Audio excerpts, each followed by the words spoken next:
Hello, everybody, and welcome into my latest live broadcast. It is the 21st of October of 2021, and my name is Kerry Holzman. Thanks, you guys, so much for joining me today. Hopefully, everybody can see and hear me okay. We're going to try using StreamYard once again. I've been using them off and on throughout 2021, and I really love the service. I really don't have a good excuse why I haven't been using it more.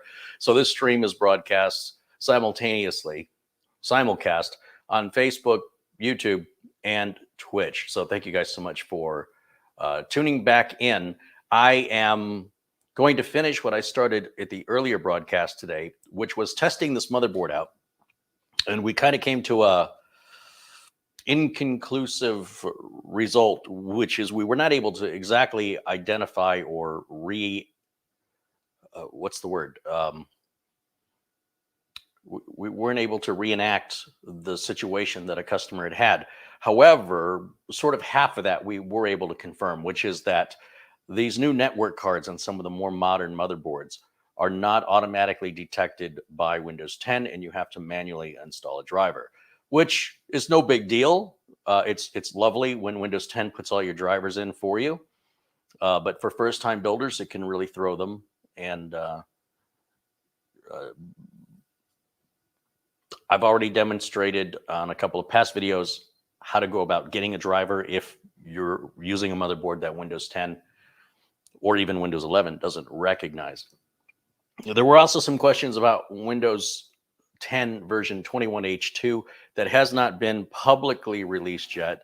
It has been released to a preview ring. So if people are in the preview ring of Windows, they will have gotten 21H2, but it's not for general public release yet, but should be soon. I'm hearing November 10th. However, I think it's going to be earlier than that. And as soon as it's released, I'll let you know. But that'll be the next big update for Windows 10. So hello to everybody in the chat. Hi, Mort Mott and Patrick Rousseau and Jeff H., Leon Noel, and Ronald Robertson, Matthew Groff, David A., let's see, Trev, Ronaldo Torres, Jason Willis, Jim KJ3N. Michael Dane joins us. Hey, Michael. Yes, I was running a little bit late. I apologize for that. I was getting everything ready and realized I didn't have the cooler and I didn't have the power supply screws, and I had to hurry up and make a decision. So I ran a little bit late. I apologize for that. But what we're going to do, this board already has the CPU installed and RAM and storage and Windows 10 install with updates. It's not been activated, and I need to put a cooler on it. And it needs to go into this case along with the power supply. It needs to get cabled up. All the spare parts for the board, the manual cables that are left over, like SATA cables, because this is a return board to Amazon, this is one that didn't come back in a motherboard box. And so we're just going to put all the documentation and spare parts in a Ziploc and include it. I'll even include the CPU box just so, I don't know, just so Doug can have it. And this is going to go to Doug Betts in Fresno, California. Doug has his own YouTube channel, if you're just joining. And Doug was the person who originally had a customer reach out and ask him for help with a non-working network port on the motherboard, brand new build. Now, this board also has built-in Wi-Fi, and the customer was using the built-in Wi-Fi, and they didn't really need the network port to work, but it's new, so, why isn't it working, kind of a situation. And I worked with Doug on that. I was in the chat room of Doug's live video a couple weeks ago. It was quite a bit more complicated than I thought it was going to be. I thought I was going to be in and out in 5 minutes. So because that was so intriguing, I went on Amazon. I found they had a return board. I bought it. I wanted to reenact that situation. Yes, Windows 10 doesn't see the network card, but that's not unusual for modern motherboards. And the Windows 21H2, when it comes out and we make a new Windows 10 installation media from that, maybe that will resolve this. That's yet to be determined. But I don't have a lot of time to manipulate the board and try to create that same scenario. And I think since this was something, you know, Doug got into and Doug seems interested, I think what we're going to do is go ahead and put the board in a case with a power supply, get it all running. We'll get it activated and updated. And then I'm going to ship it off to Doug.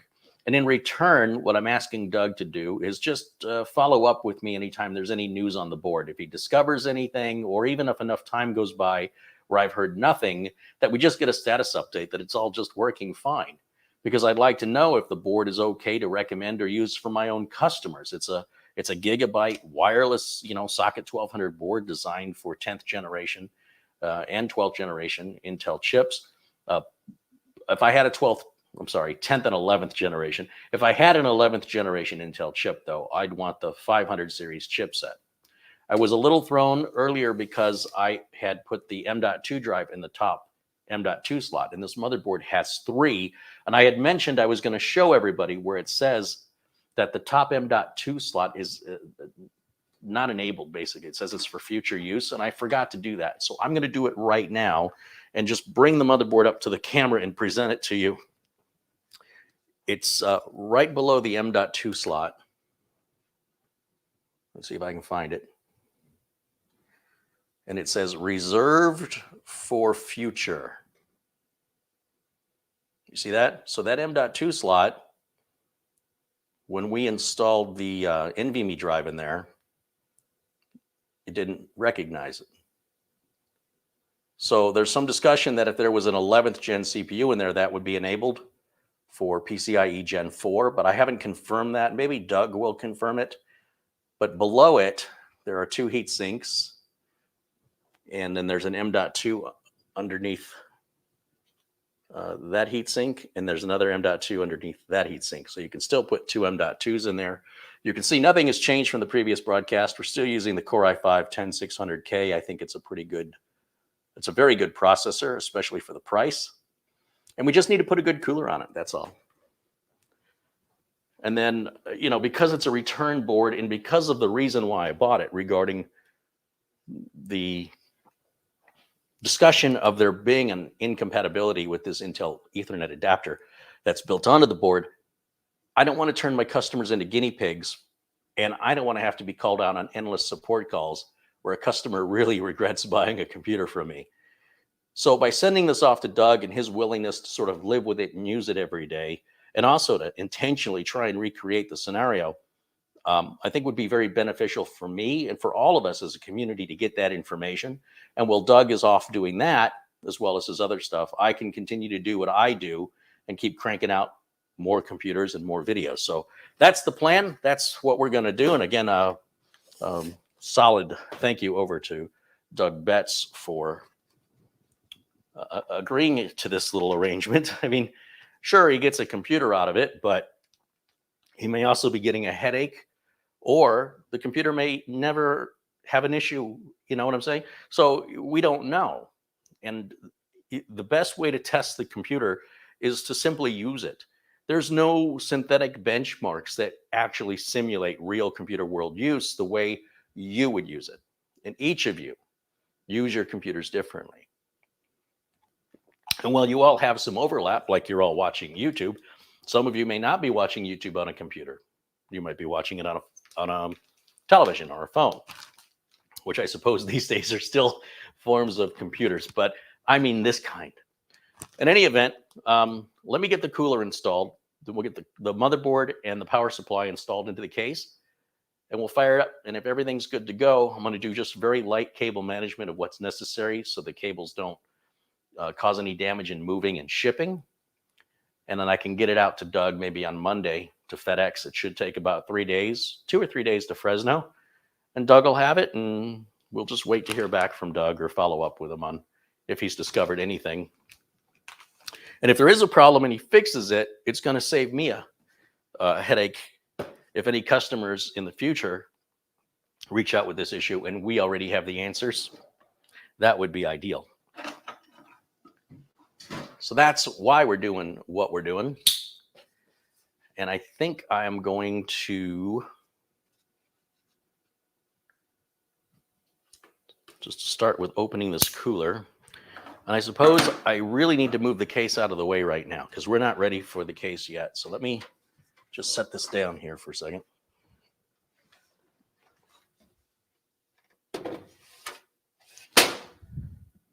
And we don't need this up here. And let's bring the motherboard up here. Now, Planet Cryos recently did a great edit on how to install the Hyper 212 Evo. Now, this Hyper 212 is the black edition. I bought this a long, long time ago. Then I started really using the side coolers a lot more and the Be Quiet dark rock, pure rock coolers, as well as the Noctua U12S, I think is what it's called. And so I never got back to these because they're just kind of discouraging to install. They're more labor intensive to install. But I just might be really lazy. I laugh because, yeah, there's probably no might in there. Anyway, I like to be efficient. I like to work quickly. And these take a little bit more time to install, but they're very good coolers, very inexpensive. They run about $30, I want to say, $39.99, I think. And the other coolers I use run between $50 and $80, but they're just much easier to install. That's all. Not that this one's that difficult. It's just more difficult than their competitors or these particular competitors. Angel Eyes contributes $5 and says, "What's up, everyone?" Hey, Angel Eyes, thank you for your contribution. We'll throw that up on the screen. Lane Seed says, "Hello from Gilbert. Most of this is OTH, over the head. Is that OTH? But I love listening to you talk about all of this." Right on. Well, thanks for joining us. I know Lane, so I'm happy to see Lane. And Lane, you need to ask Dave when we're all going to get together and, I don't know, go have dinner or something and talk about guns. Jason Willis contributes $2, says doubles super chat for the double feature. Hey, it is a double feature, isn't it? Yeah, that's right. Hey, thank you, Jason. I appreciate it. All right. Michael Dane, he says, "Carrie, where are you hiding at? We going to find you." Well, you should be able to see me right now. I hope you can't see me. I better check my YouTube feed. Everybody can see me, right? Now you got me paranoid. Where's my live feed? Over here. I need multiple monitors because I have different feeds I'm looking at, and I want to be able to see what you're watching too. And this should be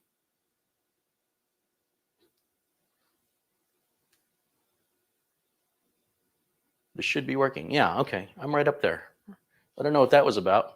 I must have taken it out of context, but we got about 140 people watching right now on YouTube, and the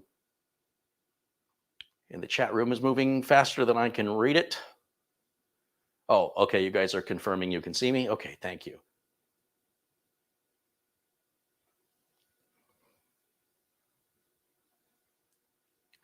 Well, Michael, I guess the joke is on me.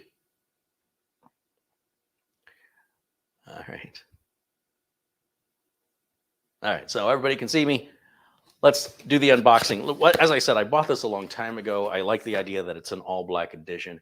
Kind of a shame to use it in the Corsair 200R case because there's no window on the case. Nobody's going to see it. And the color is really just aesthetic. It's going to install and work with the same performance. So here's how Cooler Master packs these things. Like I said, it's a good cooler. I'm not going to say it's a great cooler. It's a good cooler, and for a while, it really didn't have any competitor in this price range. Everything else at this price just didn't have the cooling performance that this does.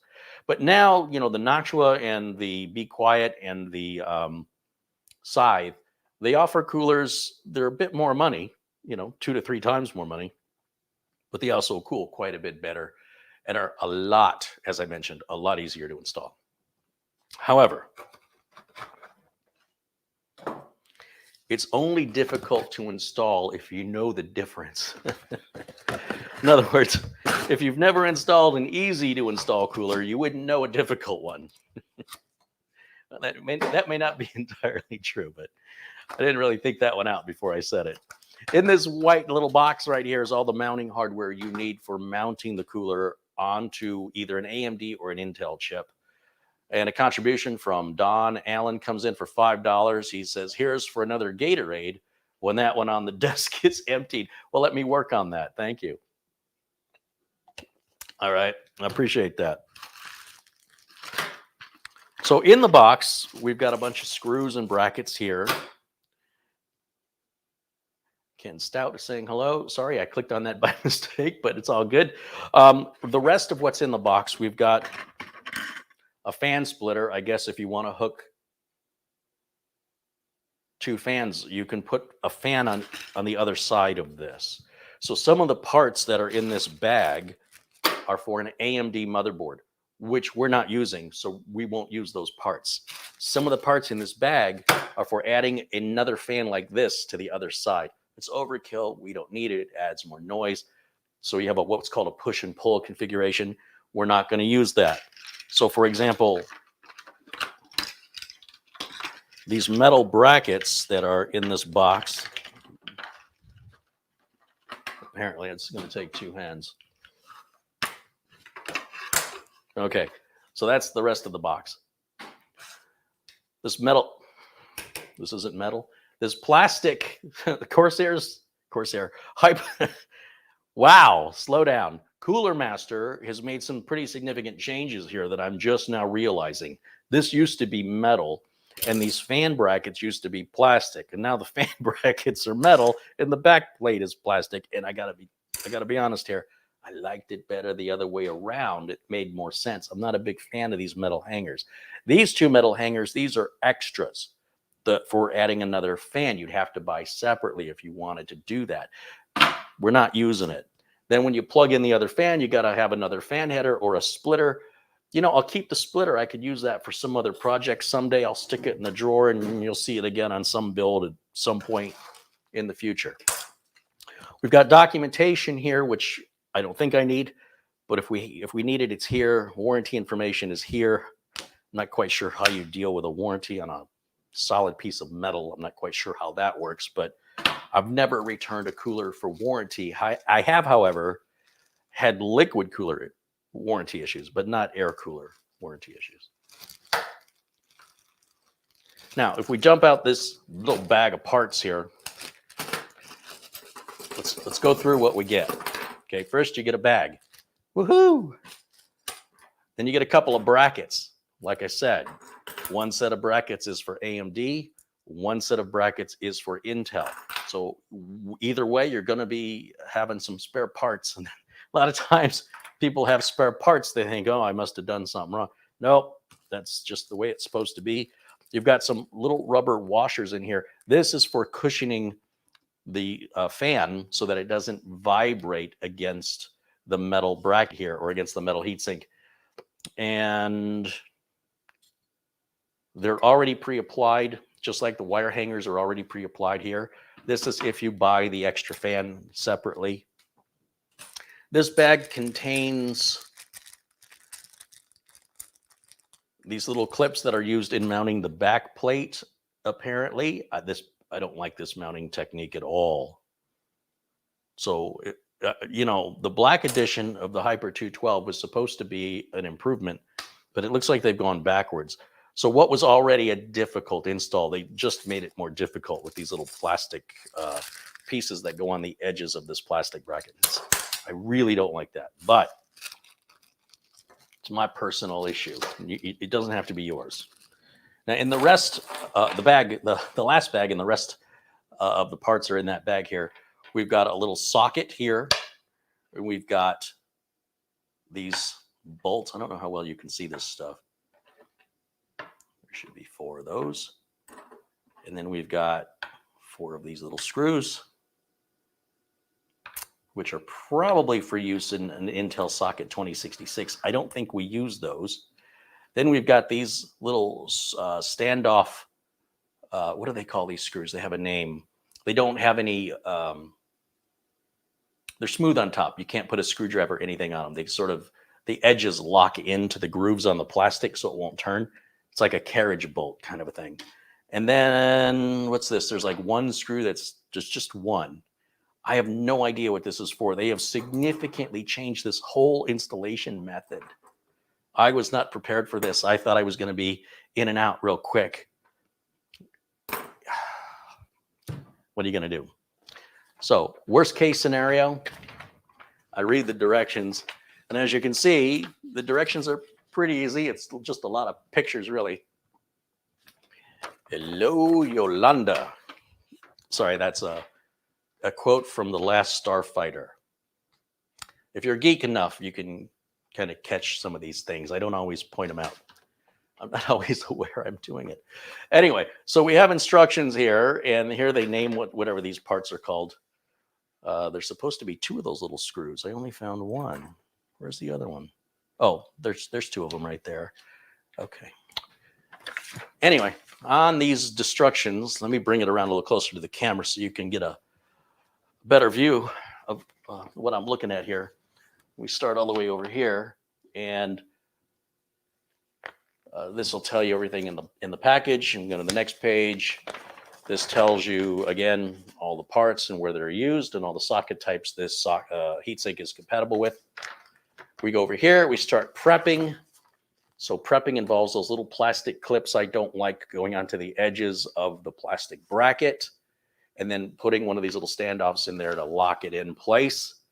I mean, on the other coolers, like from Scythe and Be Quiet and Noctua, this is already done. All this piece here is one piece, and you don't have to do this whole step.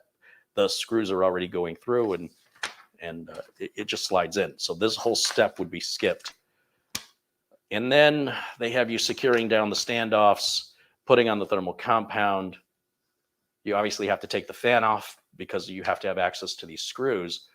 And then they make you, oh, that's what those little screws are for right there. Those screws are to attach these brackets. Now, again, on the competitors, Noctua, Be Quiet, Scythe, these are already attached. You don't have to do this step. So there's a couple extra steps in this. They're not, like I said, they're not that difficult to do. They're just things you don't have to do with competitors. But the competitors do cost more. You pay for that convenience.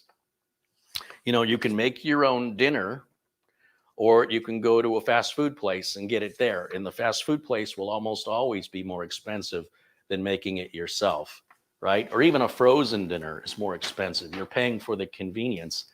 And if you made it yourself, you know, per portion, you would, obviously the restaurant's making money, right? So you'd save money if you made it yourself. Anyway, if you save money on your cooler, you're going to do a little bit more work to install it. That's all I'm trying to get at. Okay. Okay. Now,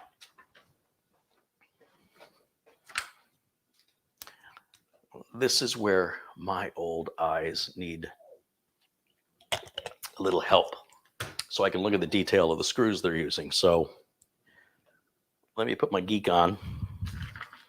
You mean it wasn't on before? Shh.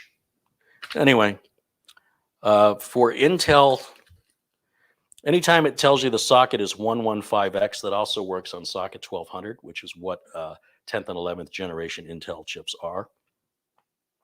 And it wants us to start with these little plastic clips I hate.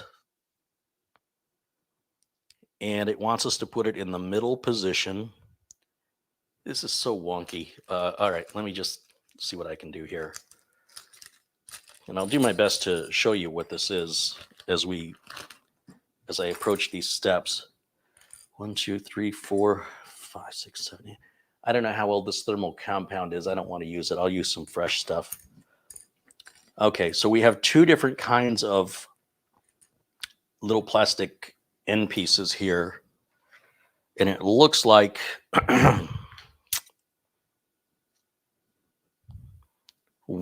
these let me just bring them to the camera and I'll show you. I guess one is used for Intel sockets and one is used for AMD sockets. Yeah, that's what it is.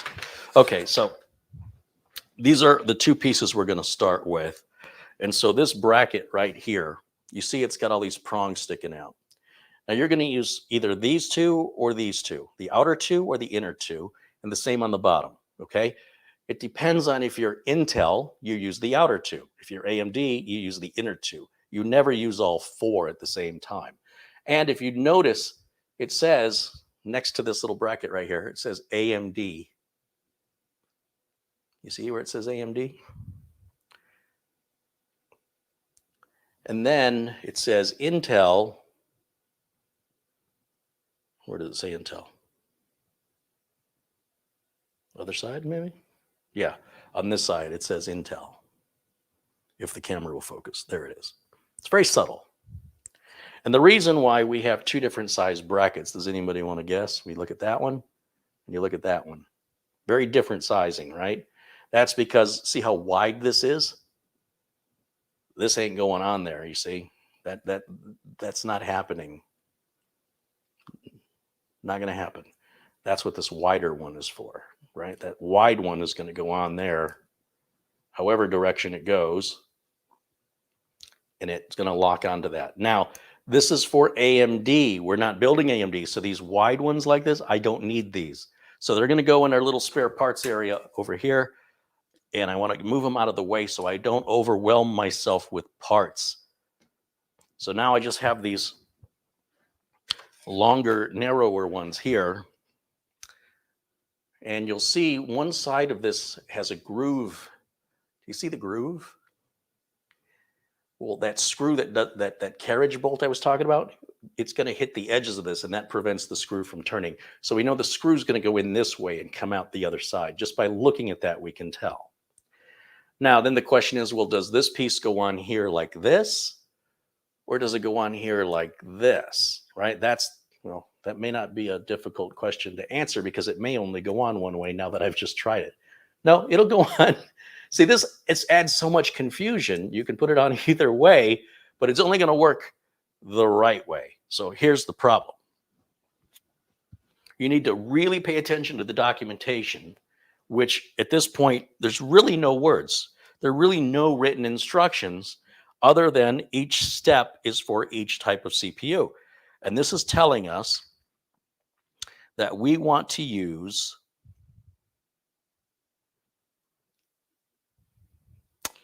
so again, let me just bring this up and give you another look at it so you can see what I'm seeing and what I'm paying attention to. I'm paying particular attention to the fact that those grooves are up, and the clip that's on the plastic end I'm putting on goes into the side with the grooves. And then the bolt that's going to hold in place is this one that says E. And that looks nothing at all. This little diagram looks nothing at all like what the part looks like. This is what they're trying to show you in the diagram. This piece here with that square bottom that has no teeth on it, that's supposed to be, I mean, you think they could do a little better with the drawing? Because if I'm looking at this without any prior knowledge, I would think that E right there was one of these little screws right here.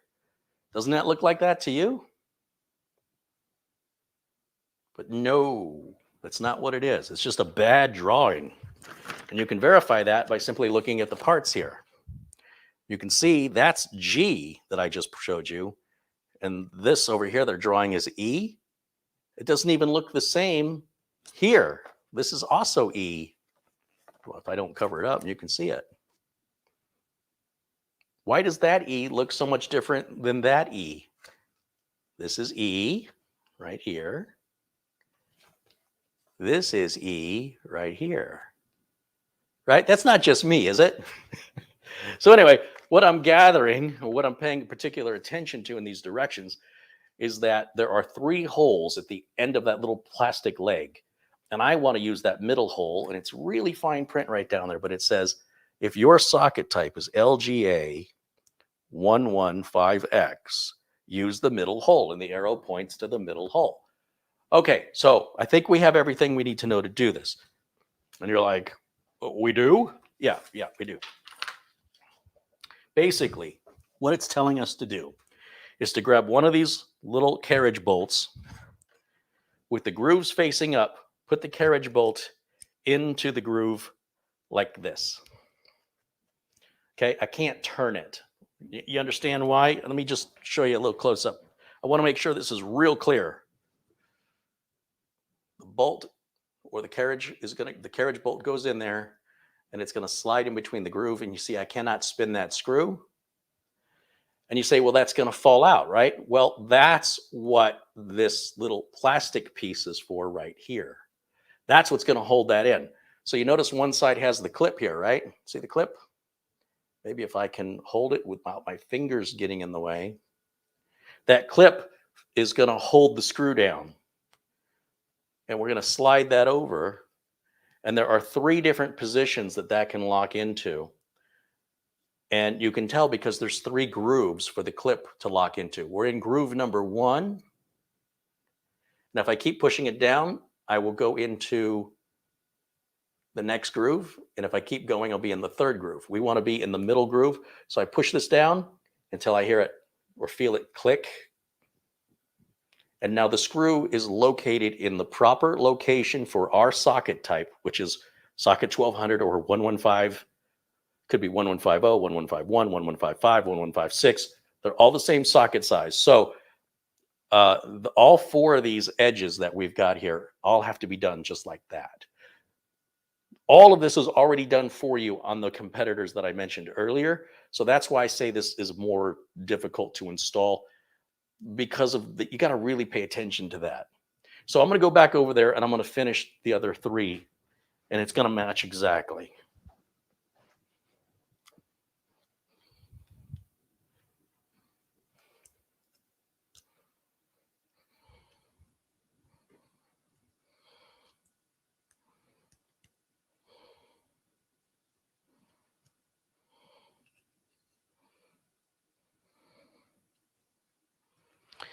And it's hard to tell if these are locked in or not. You just kind of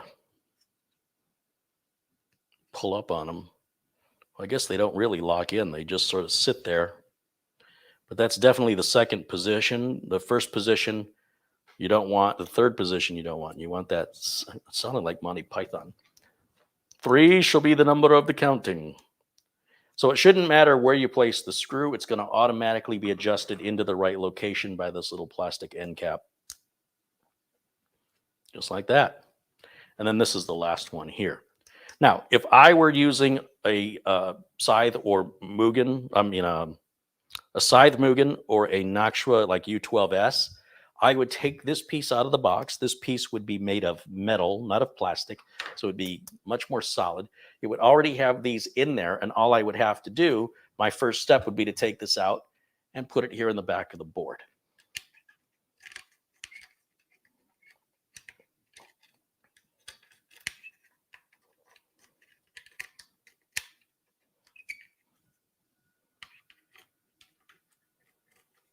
And I have apparently done something wrong because it's not lining up correctly. So bear with me for a second.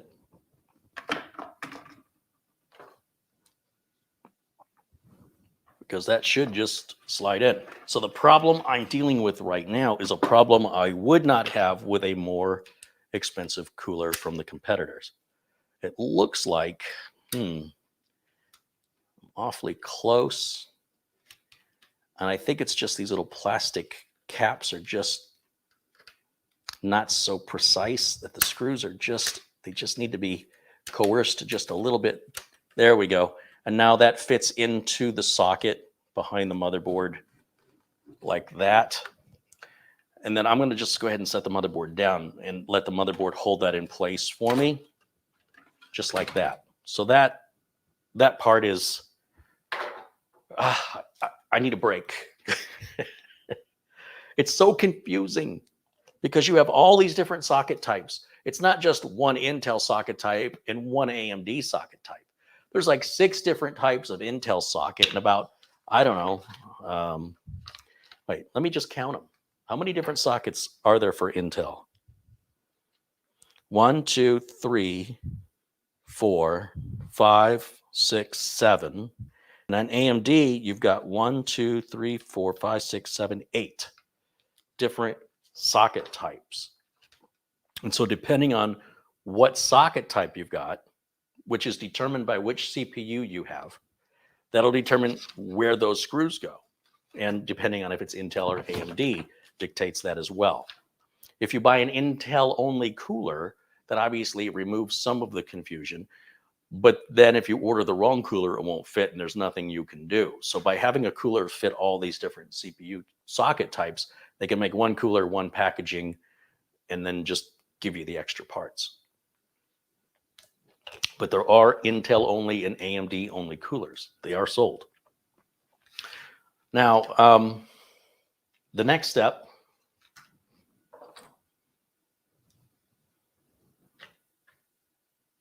is they want us to put these little standoffs right here. I'll bring these up to the camera and show you.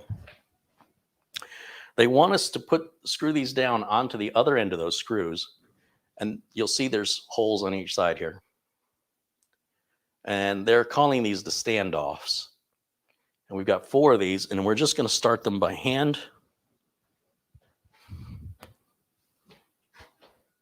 And then that will also hold that back plate in for us, and we won't have to worry about it. So there's no washers to deal with. It doesn't matter which side of this, they're both the same.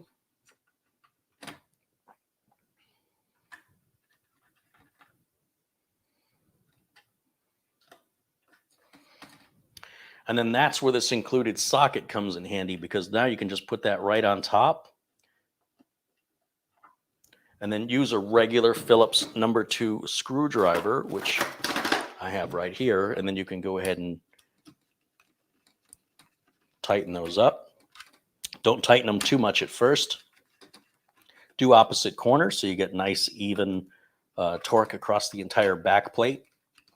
You definitely don't want the back plate to be sort of warped. Otherwise, the bottom of your CPU cooler may not be completely flush with the bottom of or the top rather of your CPU.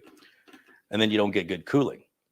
So now what I'm going to do is just tighten these down, and don't go crazy, but I do want to, kind of bring them until they want to stop. And again, you'll see I'm doing opposite corners.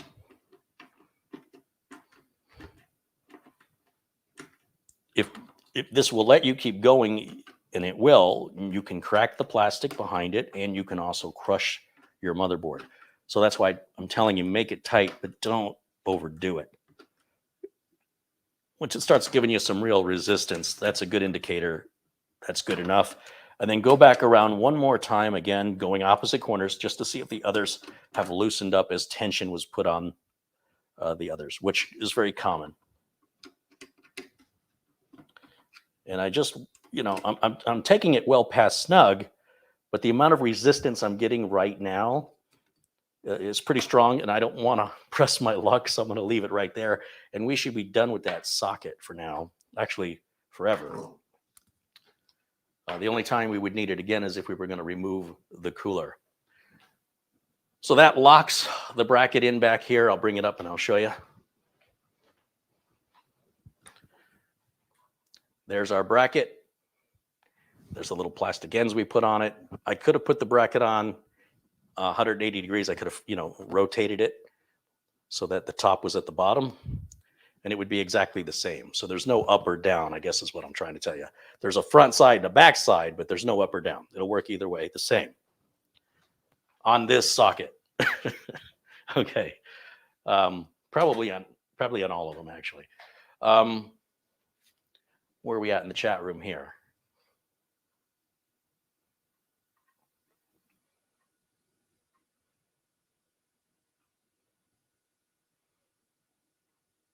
Richard says hello. Hey, Richard. And Bryce. Tony Wallow's joining us. Ken Stout's joining us. Welcome in, guys. There's Ricky Saunders and Christopher G.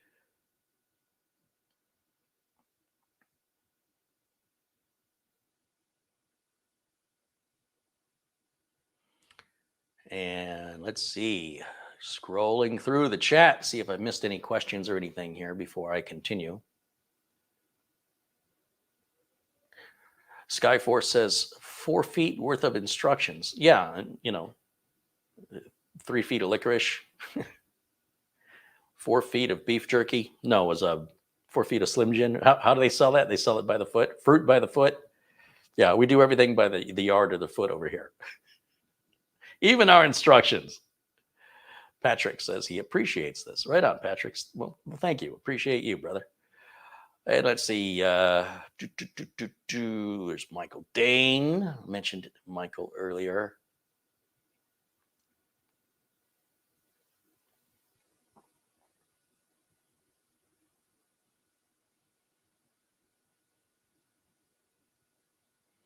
Jason says it's better to watch this video than read that foldout. Yeah, that's why I'm making the video. But you're still going to probably have to refer to the foldout just to, use as something that moves a little slower than me as far as the individual part of putting the screw into the right location. Once you understand it, you'll get it. Once you've got it in your hands, it'll become real clear to you after you lock the first one in. Then you'll have that to guide you for the other 3. And of course, anytime you do the same cooler again and again and again, it'll become second nature, and you won't need to look at the directions at all. It'll be very obvious. But I haven't used a backplate that uses those clips like that, except on coolers I haven't liked. So I don't use them very often. I'm a little rusty.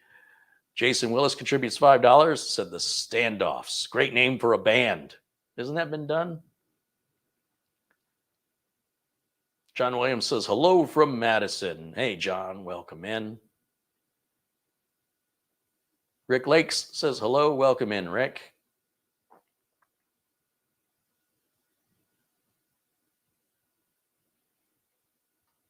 Clean My Kicks wants to know, what's the machine above the Altair? That's just a clock. It's a Nixie clock that is made by an artist. So it's not like a clock you go to the store and buy. You go on Etsy and you look up Nixie clocks, and there's all these different designs. And they're all basically handmade.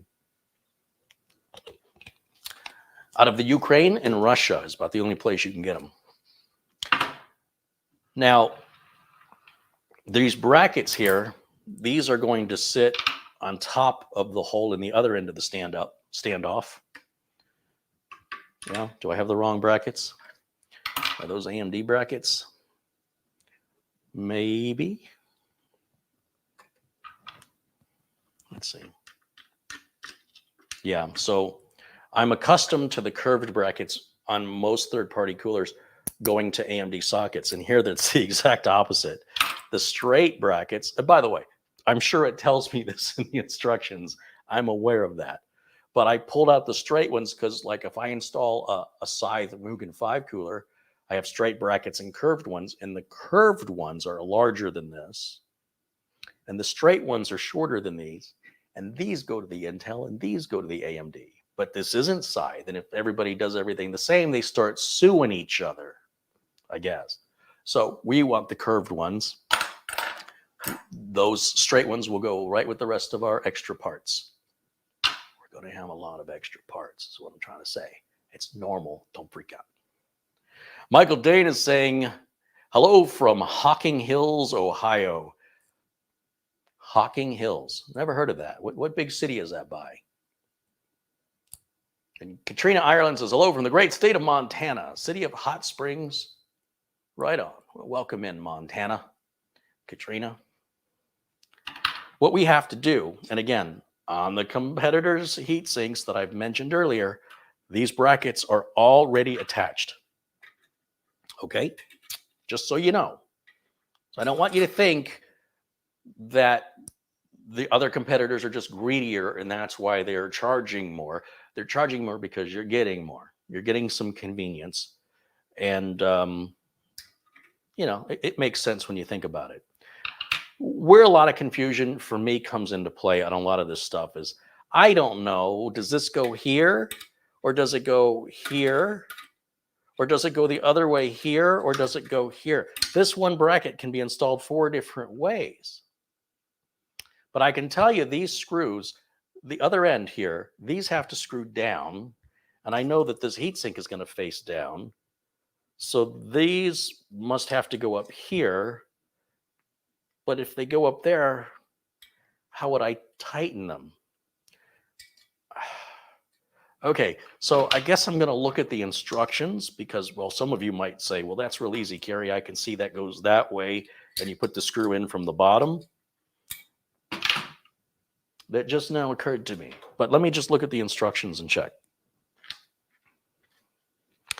The brackets. Where are the brackets?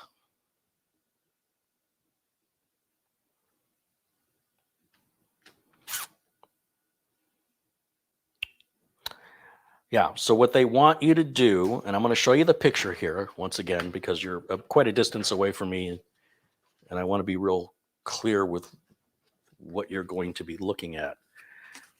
The bracket itself is going to go on top of this piece right here, the top of it.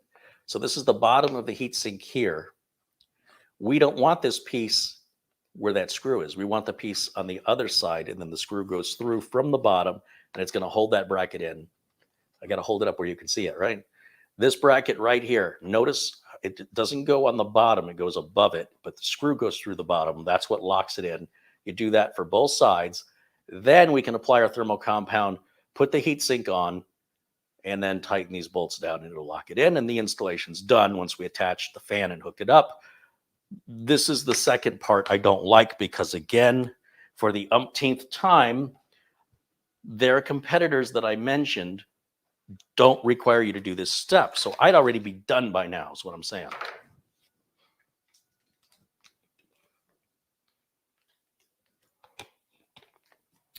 But it's not that big of a deal, and especially if you're a first-time builder and you're thinking about getting this cooler, you're perhaps attracted to the price, but you're a little intimidated by the installation.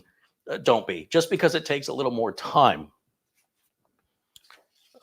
doesn't mean that you're not going to be able to do it or it'll be a challenge above you. You'll be able to do this. It's quite simple. It's just a different process, and just adjust your expectations and timeline accordingly. Give yourself permission to learn, and you will be better for it. If you stick with the thing you already know, right? If you go and buy that other competitor cooler I mentioned, you won't face these challenges. If you don't face these challenges, you didn't really overcome anything, and your success is going to feel a little empty compared to how it would feel if you did this. Like, you'll feel like you learned something. And, you know, we don't always want to learn something, but usually after we have, we're glad we did. At least that's how I feel. Like, I wasn't planning on learning anything today, but if it happens, I'll accept it, and I'll probably be happy about it, even though that's not my goal. It probably should be. Now, we do have a piece of tape right here that's covering the bottom of this. This is where our thermal compound's going to go, but it's keeping it free of any dirt, debris, oils from your skin, because that can interfere with the effectiveness of the thermal compound. So we're going to keep that on until we're ready here. But what I do need to do is remove this fan, because it's going to block my way of getting under here.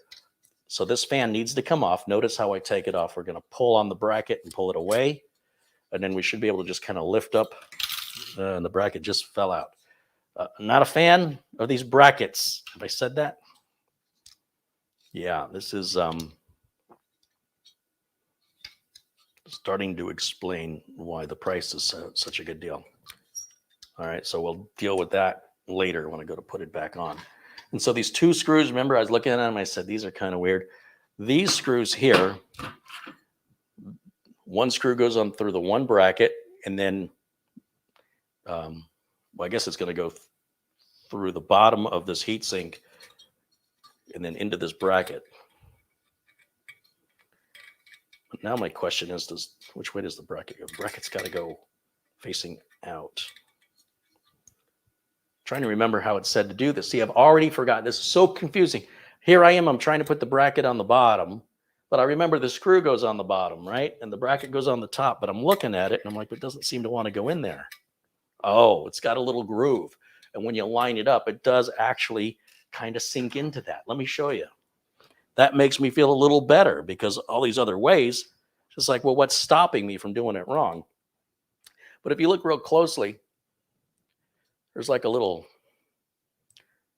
corner cut out right there. Remember, we're going to put the screws in from this side. So the bracket is going to sit on top, and you see how there's a groove cut out right through there. And so if you line this up correctly, it should lock in. It won't slide forward. It won't slide backwards, back or forth. It's locked in, and now we just need to put that screw through it, and that will hold it in place. And we need to repeat that action on the other side. All right. All right. That's all they had to say. And don't mind me. I'll just be over here doing this thing that I wouldn't have to do if I picked another cooler. But hey, you just do it once, right? You're just going to do it once. If you ever have to take the cooler off, you don't have to take it this far apart, right? You can always leave these brackets attached for the rest of the cooler's life, unless, of course, you're changing to a different socket. Well, I guess it would have to be a different chip, like going from Intel to AMD or AMD to Intel. But usually, in my experience, when people do that, they buy new coolers. I don't know anybody that's moved a cooler from... Have any of you guys moved a cooler from an Intel chip to an AMD chip, or the other way around? Have any of you ever moved a cooler? How about that question, just by itself? Thing is, for whatever reason you're moving the cooler, if it's a new build, your new build is... What am I doing? Look what I'm doing.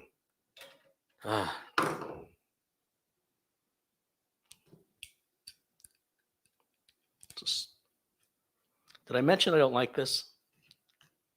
The way my brain works, this is not obvious to me, but I was screwing this into itself like an idiot. So this goes in the top. I was so proud of myself for getting that right, but the screw goes into the bottom. Okay. All right. I need to make videos that I can understand, okay? So it's not that I'm talking down to you. I'm talking down to future me, who's going to look at this video and go, how did I do that? These instructions don't make any sense. Now these, you just want to tighten them down until they don't turn anymore. They should get to a point where they just stop. Yep. Once they stop, don't force it any further than that. We definitely don't want to strip those out. This piece right here, as we've done all this work, comes out of the box of those competitors just like this. And that other piece that we spent all that time prepping comes out of the box of the competitor. See how they're easy? You just slap them together. This is more complicated, but it's not hard. All these are the extra parts for like an AMD build. If you think you might use it on an AMD one day, save them. If you think you're never going to change that cooler, toss them.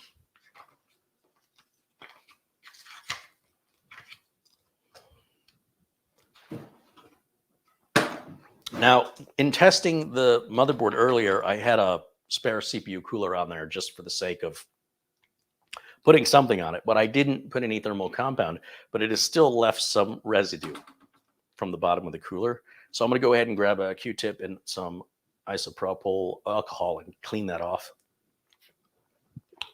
In reality, in real life, if there are fingerprints and oils on the CPU, if I touch it, it probably doesn't make any real world difference in the temperatures that your CPU is going to reach. Maybe 1 degree, maybe 2. But if we're going to go through the trouble of building it, and we're using all these new parts, or they're new to us, why not just take a second to grab a Q-tip? It's not difficult. It's not expensive. Get that nice and clean. No one ever complains their computer's running too cold. And not that you'd have an issue with heat either way. It just feels good to do a job right. And only you're going to know if you did it. I'm not going to know. Whether I do this or not, if that camera wasn't on, you wouldn't know. So unless you're turning a camera on, you're going to live with your decision, right? So I feel like,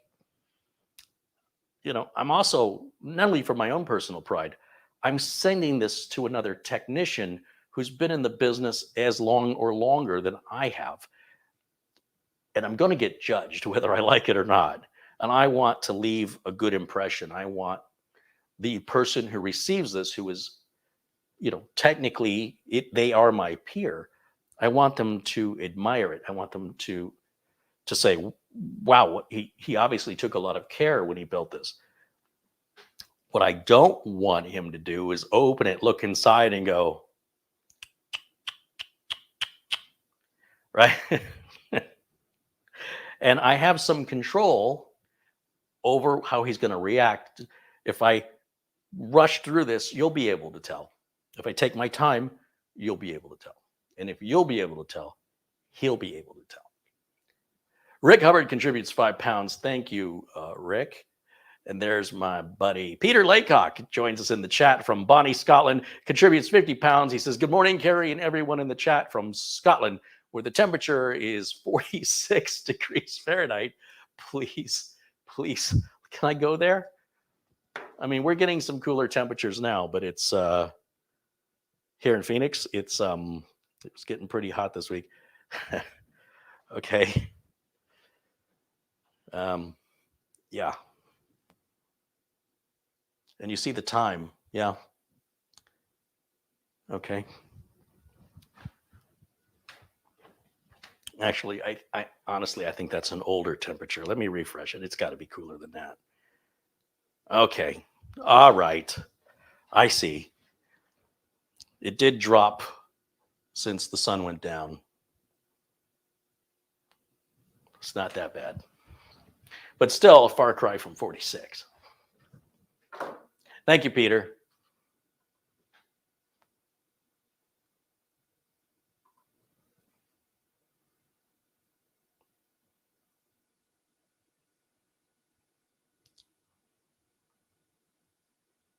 Dan Nilsson says, good morning, Peter, from Sweden, where it's 46.4 degrees Fahrenheit. Look at that.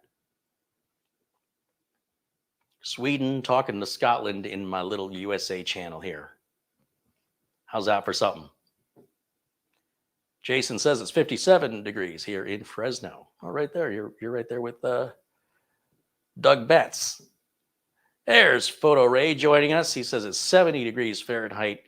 He lives in the sticks, the outer edges of Phoenix. Yeah, it's just you and the scorpions and snakes. But you do get a little bit of cooler weather. All right. So I was going to clean the top of that. Now, there's any kind of isopropyl alcohol you can use. The higher the alcohol content, the better. This is 99% pure. If you get it at 70%, 80%, 90%, whatever is the highest available, is close enough. Bigger's better. We don't want as much of it leaves less of a residue behind, but the residues, it's really negligible. Anyway, if you have a choice, they're pretty much all priced the same. The 99% might be a little bit more, but it's still like this stuff costs like $1. You go to Walmart here in the USA, the lower alcohol, rubbing alcohol is for injuries. The higher alcohol content rubbing alcohol is for cleaning. Don't mix those up. Okay, if you see that 70% bottle of rubbing alcohol or isopropyl alcohol, if you see that and you go, ugh, who would buy that? It's so low. Don't use the 99% on yourself if you cut yourself or you're trying to disinfect something. Use the lower one, okay? And just Google that if you want more information, because I'm not a doctor, not that kind. All right, so I'm going to grab my Q-tips.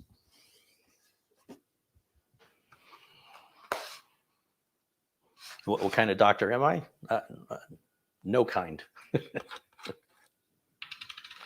I know you were going to ask it, so I just thought I'd get that out of the way.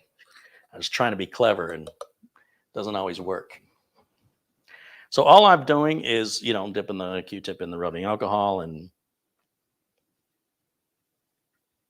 I probably should put my glasses on so I can see.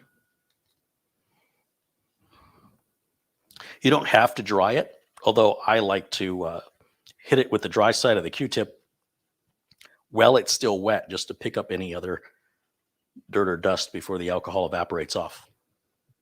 That Q-tip came out nearly as clean as when I took it out of the box.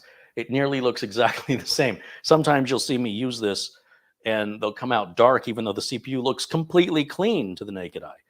And they're like, what the heck? And I'm like, yeah, that's why you keep going, right? Until it comes up clean. So this one looks like it just had, I don't know what you'd even call it, but it wasn't really much of anything. And I could just kind of see the outline of where the CPU cooler was sitting on it. So it left like a little ring of something. Anyway, it's all clean. It's good. Let me put this back.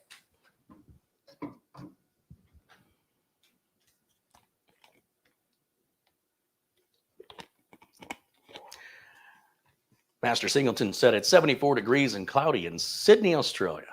I guess I'm turning into a weatherman. All right, well, sounds like Australia weather is about the same as mine here in Phoenix at 9:15 at night, except it's what, 10 o'clock in the morning over there tomorrow? I think that's how it works. I don't know. And our winter is your summer. Everything's backwards over there. I feel like I should be speaking backwards so you can better understand me. I've got, just looking at the motherboard holes here, 1, 2, 3, 1, 2, 3, 1, 2, 3. I just thought to check to see if this was one of those gigabyte boards that has that little special mounting hole that no case I use identifies with. But this board is long enough that it uses all 3 holes of the standard ATX design. And then that's the way the Corsair 200 are in most ATX cases that have standoffs pre-installed, are generally exactly in this position. 1, 2, 3 on the bottom, 1, 2, 3 across the middle of the board, 1, 2, 3 across the top of the board. That's your standard ATX form factor that's common. Now, the ATX form factor on boards could be a bit shorter than this, and now you're only going to use 6 of the screws instead of 9. That's also part of the standard, just so I'm not misunderstood.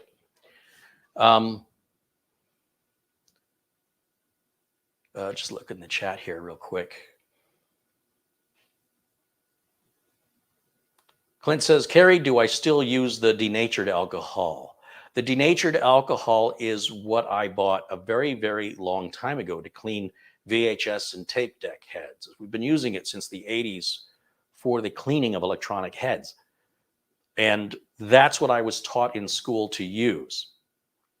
Now, it doesn't have to be denatured alcohol. I have since learned that denatured just means it's undrinkable. And you can Google to do your whole studying of history on that one. But I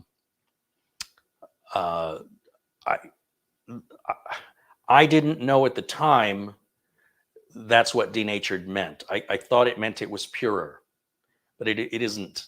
It isn't any purer as far as I know. So you do not have to buy denatured alcohol. I was guided by old information. You know, when people told you stuff in the 1980s, you didn't have a very easy way to verify it like you can today. And I think that's partly why I get upset when somebody passes along false information. I get upset that, man, why wouldn't you check that before you passed it along? I realize me talking about it to all of you is probably preaching to the choir. You're sure you're not the ones doing it. Anyway, I'm not going to change the world, but I can still complain a little bit. Well, these are our fan brackets. These go over here with the rest of our spare parts. Sorry, I have multiple thoughts going on in my head right now. Get rid of that. So again, going back to that denatured alcohol question, which is, I still use it because I have it. There's nothing wrong with it. I try to find it and I can't find it. So you don't need it. This is good. Even the 99% alcohol would have worked back in the 80s on cleaning those tape deck heads and VHS tape heads, no differently than the other rubbing alcohols of different alcohol percentages. They all would have worked fine.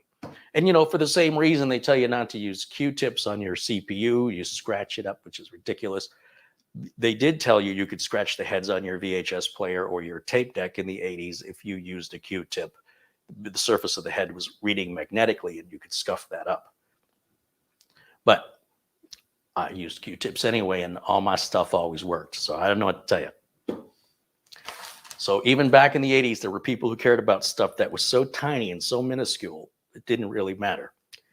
I mean, unless you're like cleaning them every day and you just like clean it so much you're rubbing the material off.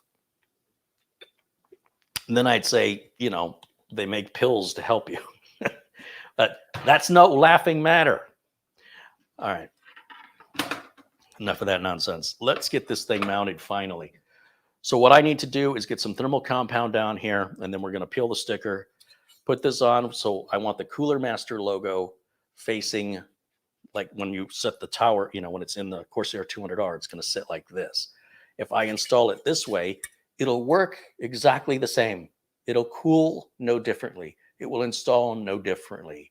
It will be exactly the same, except the Cooler Master words will be upside down. You understand? And that bothers my OCD, even though, here's how ridiculous this is.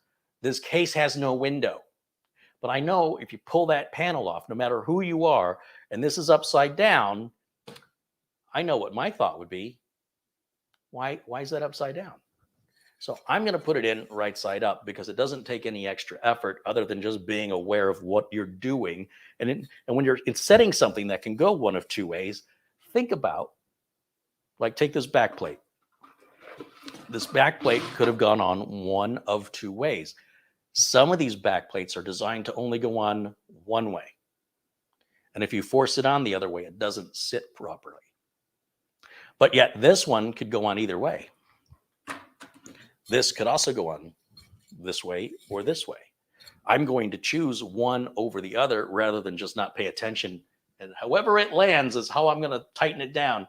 No, I'm not going to do that. I'm going to intentionally make sure that the words Cooler Master are visible, just like that. And the other thing we have to do that I just realized, the screws that are attached, they're captive. They're already in this far in position and they're adjustable. So I don't even need to look at the instructions with this because I've seen this even on the original Corsair, not Corsair, the original Cooler Master Evo 212s. So you see they have a little spring and you'll see there's a long groove right there. And that groove has three positions. Right now, the screw is in the position closest to you. If I pull on the screw, pull it, and then drag it back, it's now in the center position. Kind of hard to tell. It's in the center. And if I grab it and pull it back again, it's now in the far position. And you can compare those two. One's in the far, one's in the close. We want them all where? In the middle. So I'm going to pull each screw down and position it into the metal.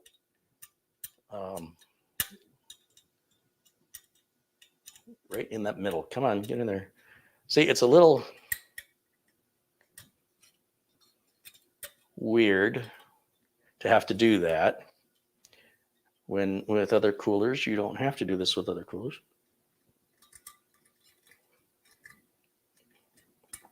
With some other coolers. Let me correct myself. Okay, so now I have moved all those screws into that. If I didn't do that, I'd be struggling for a long time because I'd get like two screws in, but I may not get the third or the fourth one in, and I won't realize, like, why isn't this lining up? And then I'll take these two out, and then I might, adjust them a little bit, put it back down. And then eventually I'll figure out, wait a minute, maybe I need to make sure those screws are in that center position. And then it just locks right down, piece of cake. So if you're working too hard, you might be doing it wrong. That's all I'm saying.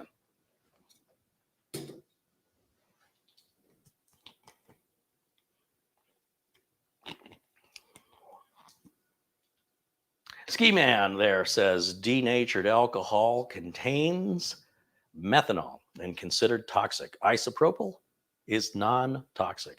All right, thank you, Ski Man. And it was something like that. Shouldn't be drinking either one of them, however.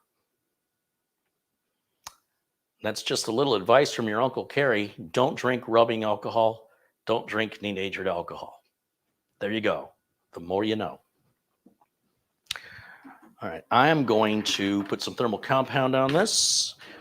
I use a nitrile glove. I put my thermal compound down probably differently than anybody you've ever seen do it before. how can I patent this? I am probably the only tech YouTuber of my size or larger who puts thermal compound down this way. I don't think any of the bigger tech channels do this.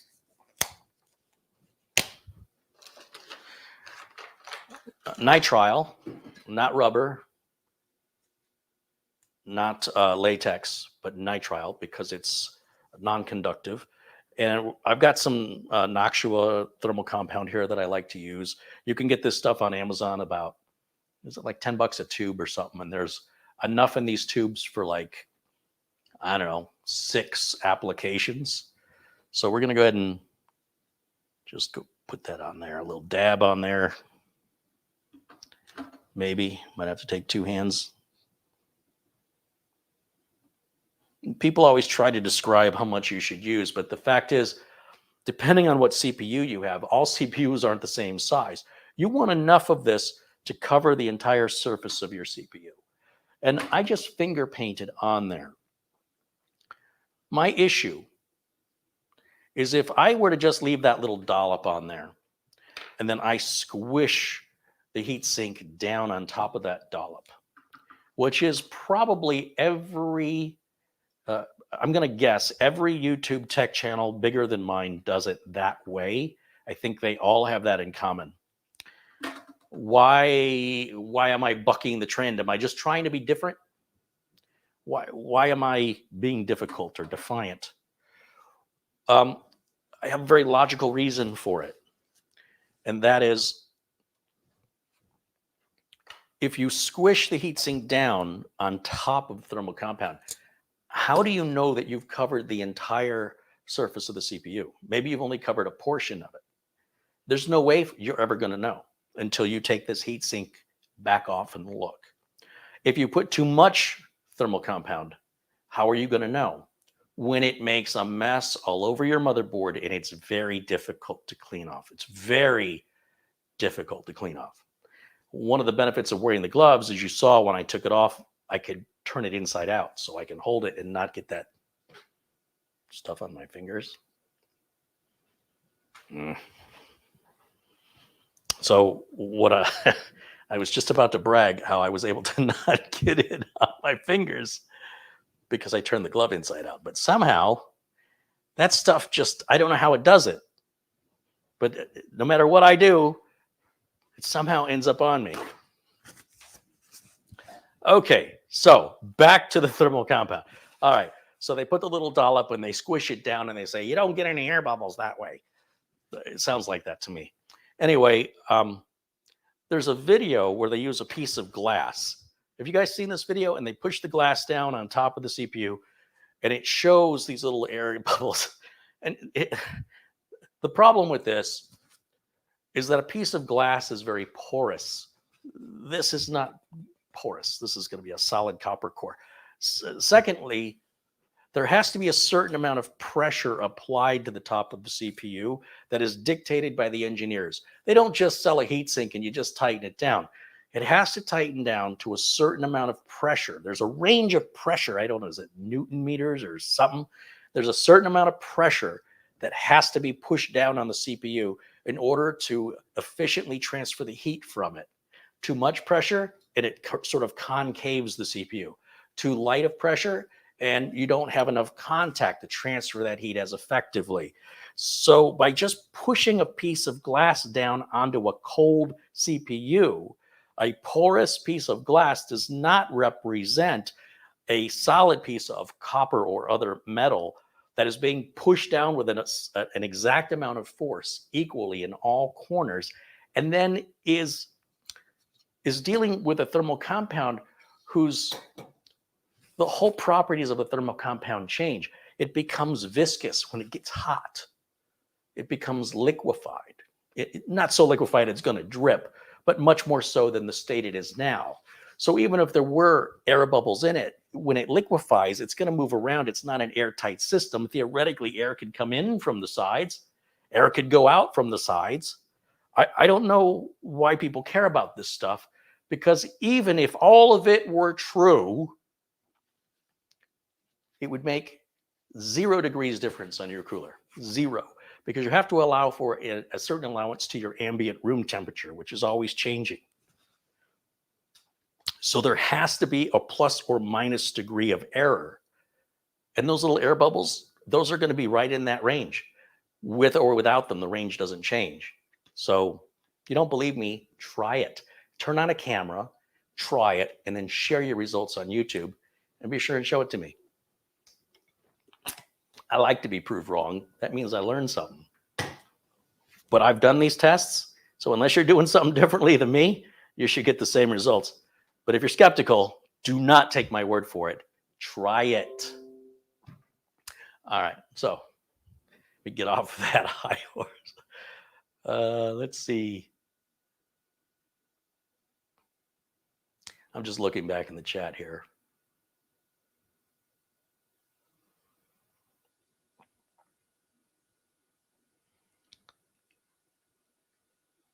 All right.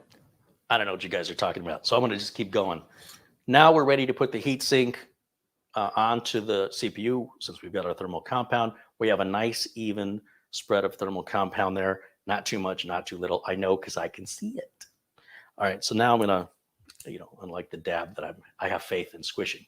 Anyway, we're going to pull that off and phrasing. We're going to take that off. Look, they even painted the bottom of it. I thought it would be copper under there. It's got me slightly concerned.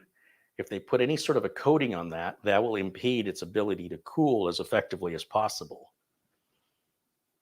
Or maybe not. Maybe it's a coating that actually increases the effectiveness of the cooling. Well, nothing I can do about it. It's going to go in regardless, and I'm sure it's going to work fine. But it does have me a little concerned. So I'm just going to set, you notice I don't put any thermal compound on the cooler, only on the CPU. Don't mix two different thermal compounds together. And if your CPU cooler already comes with thermal compound applied, don't apply any at all. It's already there for you. All you got to do is lock it down. And you'll notice when it's pre-applied, it's not a big dab. It's spread out just the way I showed you. So before you think I'm too crazy, think of how the manufacturers, both Intel and AMD, do it the same way as does every cooler manufacturer. If it's going to be pre-applied, it's smeared out for you. It's not just a dab. So there. Take that. All right, so I've set that down, and just a regular Phillips #2 screwdriver. And you just want to get these started. If you start one too far, what happens is, it's on springs, and the whole thing starts to tilt. And it tilts ever so slightly. You may not notice it until you try to start the screw on the opposite side that's sticking way above where you need it. And you got to put all this force in. You're like, geez, this is really hard. Well, you got to back this other one off so it's not putting so much downward pressure, and then get them all started. Once you've got them all started, then start cranking them down at opposite corners. So like I said, there's not a ritual to what I do. There's a reason.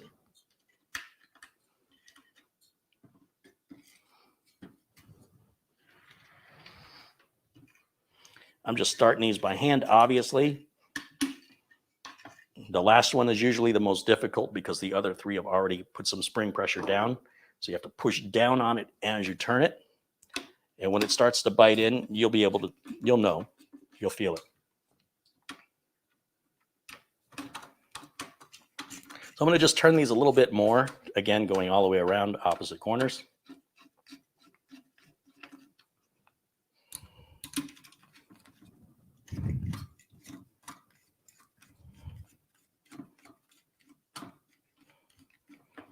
All right, and then I can just go right back around and keep going. That feels like more than enough. So I don't want to tighten too much of one side at one time. So I'm basically counting 3, 4, 5, 6. You go over here. 3, 4, 5. Okay, this one has locked, or stopped rather. We'll go down to this one, the opposite corner. Let's get that one locked. Boom. Come over here. Now we're just taking them home.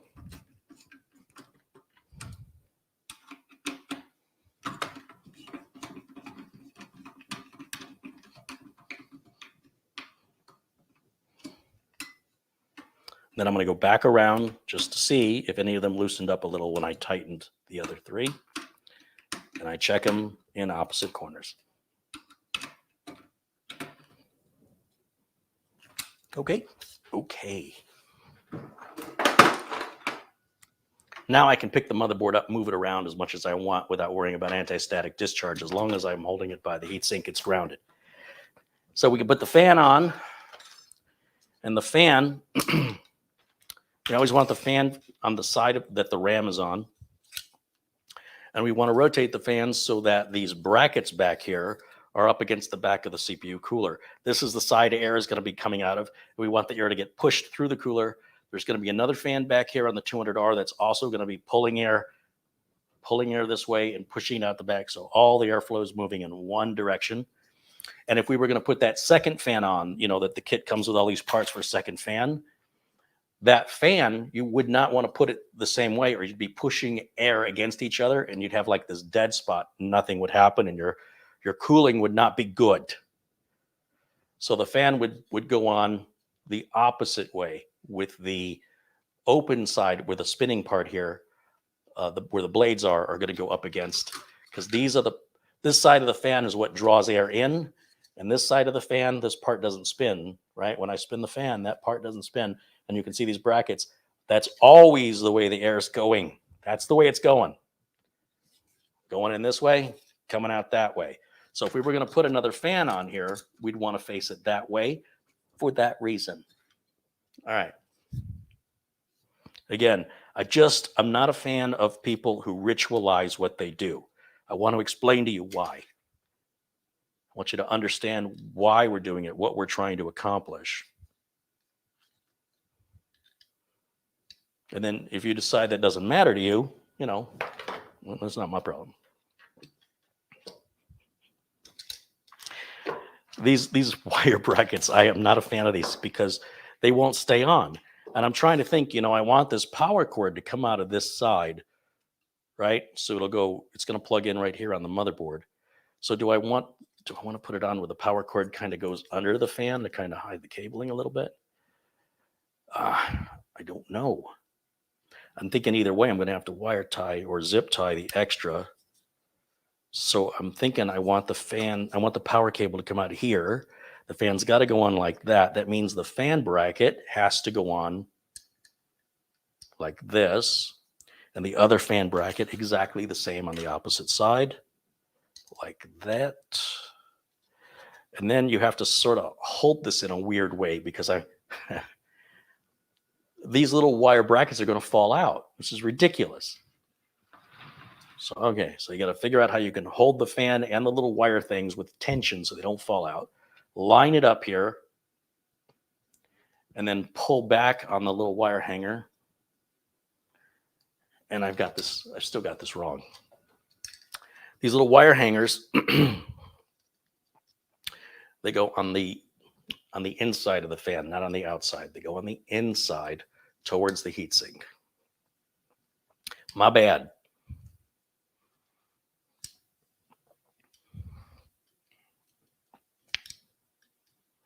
And you'll also notice that's the side that has those little rubber washers. That's the side that's going to rub up against that metal heatsink, and those rubber washers are there to keep the plastic from hitting the metal and making a really annoying sound.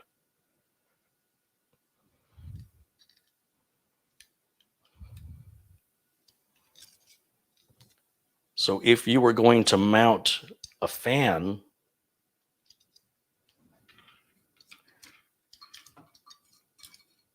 still doesn't seem right.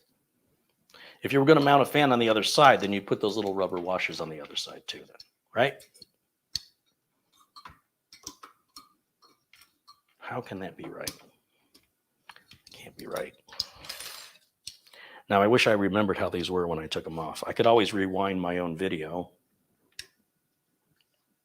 Yeah, that's just not happening. It does have to go on the bottom. There's no question or doubt about it. But they're so loose. This reminds me when Mitch was here, when we did his little ITX build, and he had that, geez, was that a Cooler Master fan too? And I really struggle to get it on because these brackets, they just kind of hang. And until you get pressure on them up against the heatsink, they can just fall right out. It's very frustrating.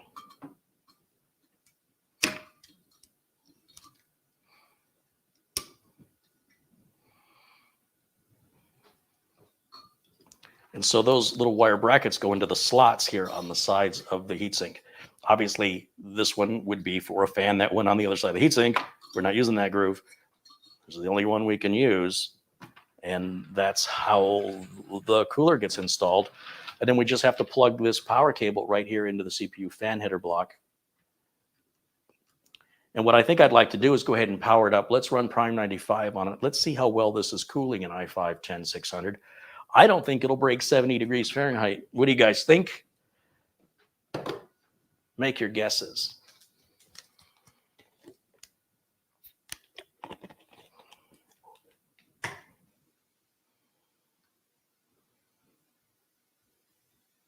Richard wants to know, Carrie, tomorrow 1 p.m. with Mitch? Yes, Richard.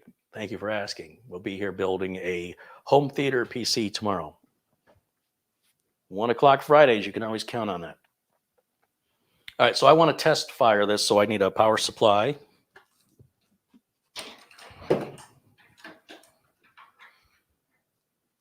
We're just going to use the same power supply we had earlier, and it's my intention to use this power supply to keep it with the build.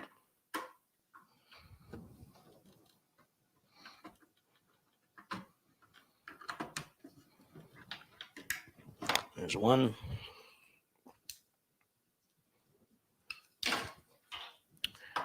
These are the only 2 power cables we need to hook up for testing purposes.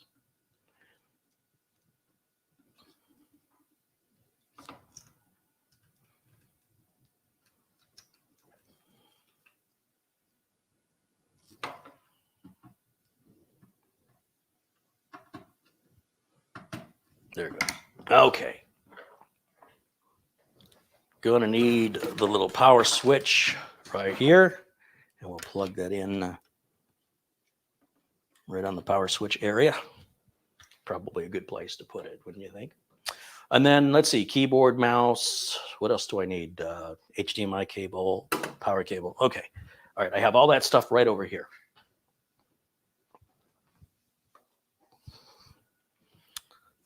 Power cable.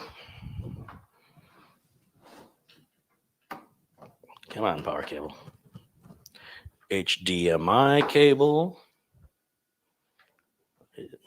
Having your HDMI cable wrapped around your power cable is a really bad idea, unless you like a lot of noise on your screen.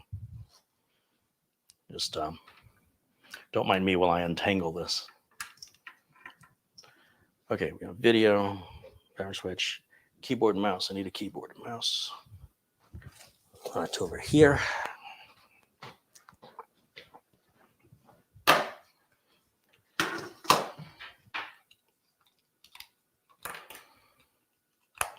Turn this on, plug this in. This ought to be good enough. Flip the switch to the on position. I'm going to hit the power button, and I'm hoping to see this CPU fan spin. Oh, no. Shut it off. I worked a little too quickly, and I made a mistake. And how am I going to show you my mistake if this won't spin? I've got the CPU fan header or the CPU fan cable plugged 1 pin off. I don't even know how I did that. That shouldn't be possible.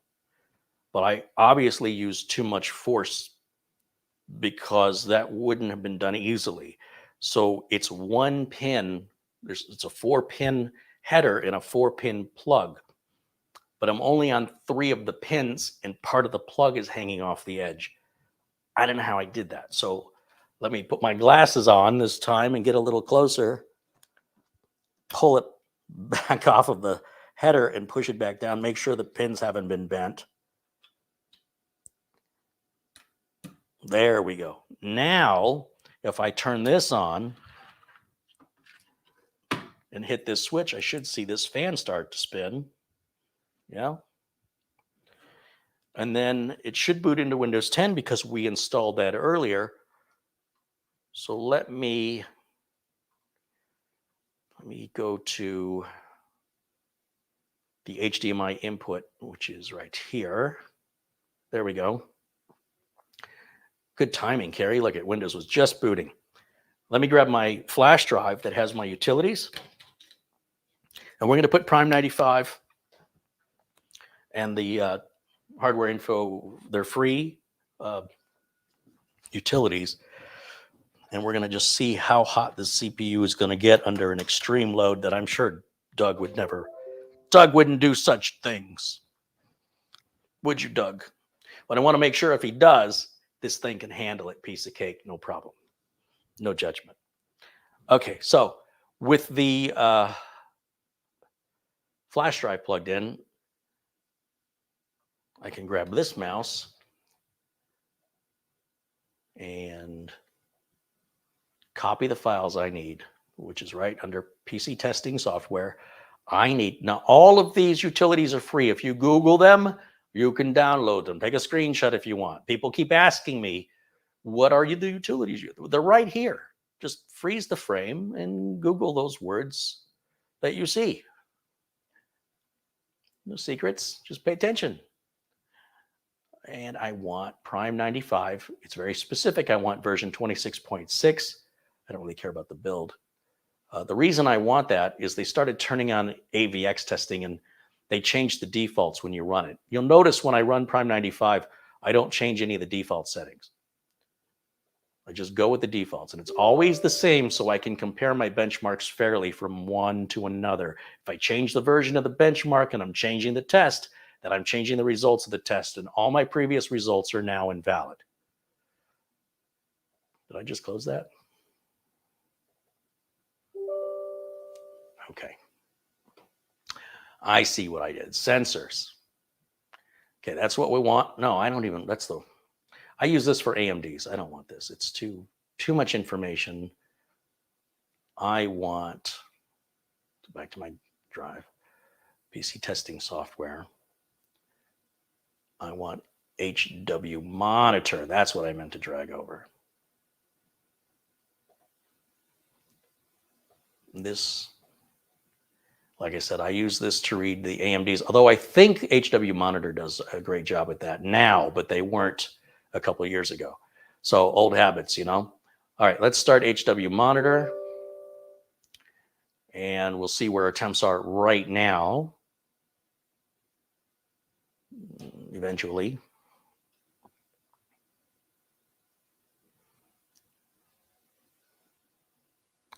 And I just made my screen too small again. Okay, so right now we're looking at value right now is at 32 degrees centigrade or Celsius. The maximum it's hit so far since I started the software is 42. When we run Prime 95 on it, we're going to be running all the cores and all the threads. You can see there are 6 cores, 0 through 5, and you can see there are 12 processor threads. So that's 0 through 11. That's 12. So as we look down, we can see I was going to say the speed of the processor. But that's graphics. So it's got to be up here, I guess. Our processor information, our voltage. All right. So I'm going to start Prime 95 and we'll let that run for 20 minutes and we'll see how it's going to do. So Prime 95, again, version 26.6, leave all the defaults, just click OK. That's how I run the test, and that's why the test is always the same. And if the test isn't going to be the same, then it's not fair to compare the results. Now, with that done, we can start the timer. And I'm going to do that on my smartphone here. Start. And then, well, that's running. I'm doing this broadcast through StreamYard. And StreamYard doesn't allow me to show 2 camera inputs from one participant. Like I'd have to join as another participant to add another camera for you. hopefully that's something they'll address. But what I can do in the meantime is just switch back and forth. I can't put the, oh wait, maybe I can still put picture in a picture. Now that I think about it, I can. I should be able to do that through OBS. Ah, okay. It's working for me. All right, so I'll just put myself right over here.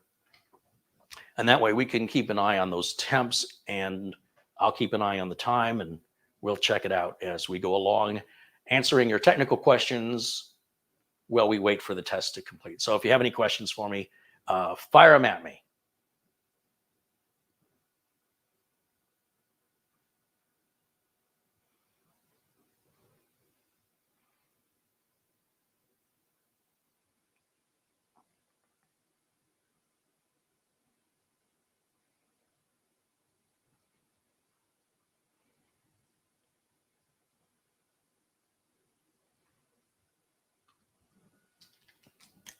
I'm just staring at the chat room, waiting for questions.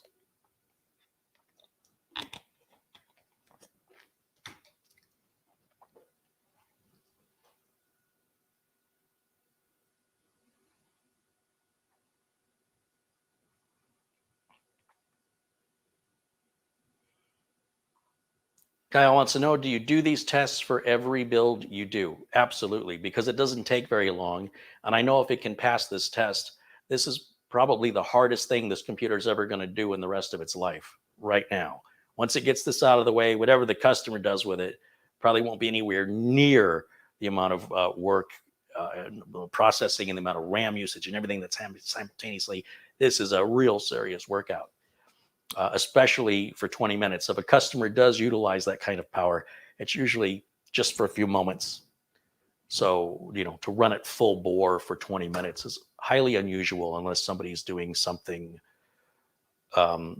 unique than what most of us do in regards to maybe they do photo rendering, or maybe they do something with AutoCAD. And so maybe their processes require more CPU usage. There may be some games that require more CPU usage, but overall, there's not just sort of this one way that it works for everybody. But I can say, from the average customer, they don't run it full out for anything more than just brief moments on any application they run. Outlook, Word, Excel, Power. The browsing the web, and maybe they've got 3 or 4 web pages open, or multiple tabs, and they're running, I don't know, Solitaire is pretty common, believe it or not. They got a lot of little windows open, and that CPU is just breezing. It's like, yeah, is that all you got compared to this? So this has been running right now for 3 minutes and 30 seconds, and it looks like, again, I have to sort of pause here because I have to look and make my screen bigger for me, and I can see on the temperatures. Well, I know that's not right. I was too high up here. So these are the packages we want to look at. And we're at a maximum of 74 degrees centigrade right now. I was looking at the wrong temperature packages. These are for, I think, the temperature sensors around the CPU. And these are the temperature sensors in the CPU. And I think that's why we're seeing that big of a difference. These are the ones I want to watch.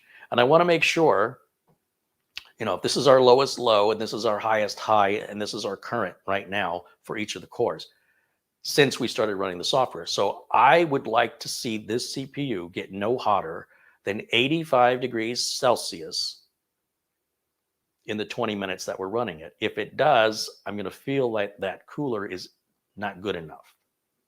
You see, the reason the Prime 95 version is so important is I went through a process of trying to fix a cooler problem. The CPU was overheating on my Prime 95 test. This was recorded live. And I tried another CPU cooler, and it was supposed to be good enough, but it also let the CPU get too hot.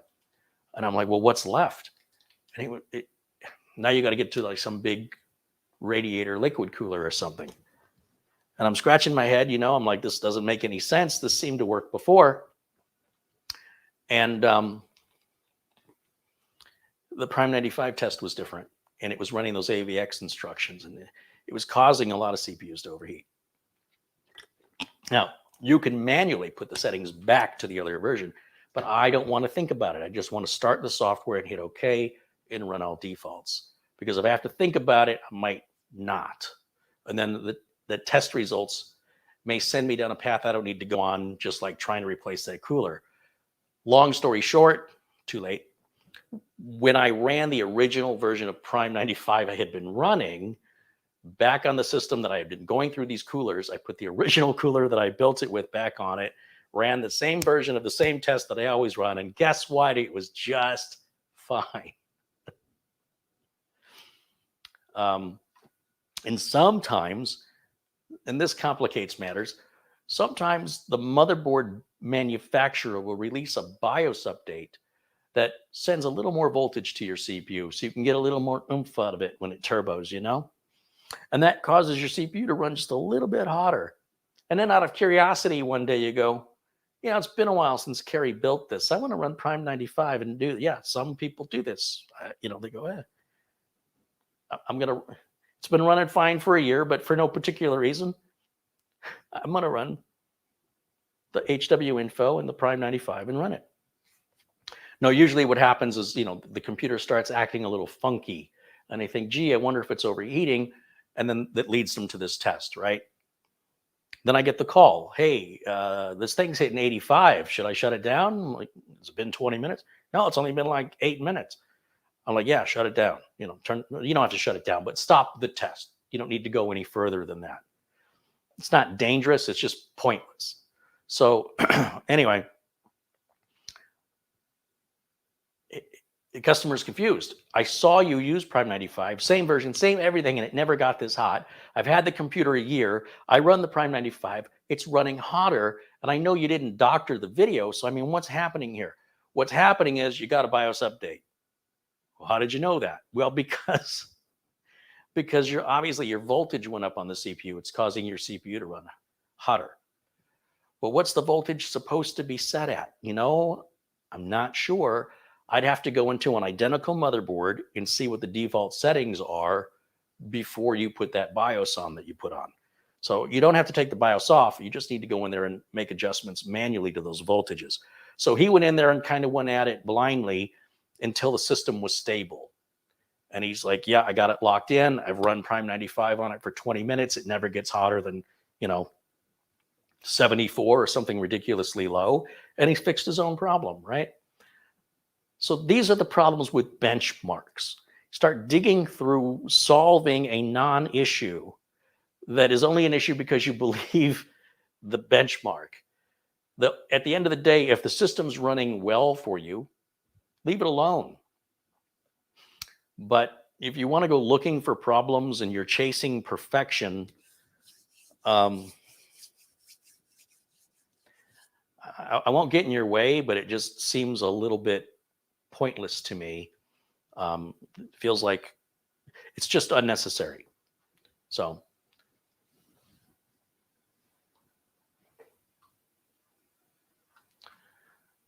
I know I spent a long time answering that one question. We're 9 minutes in on the test, and let's see what my temps say. Haven't really changed. 74 is our maximum. And that's well under the 85 threshold that I personally set. It's usually 100 threshold on the CPU itself. So we're still doing really good there.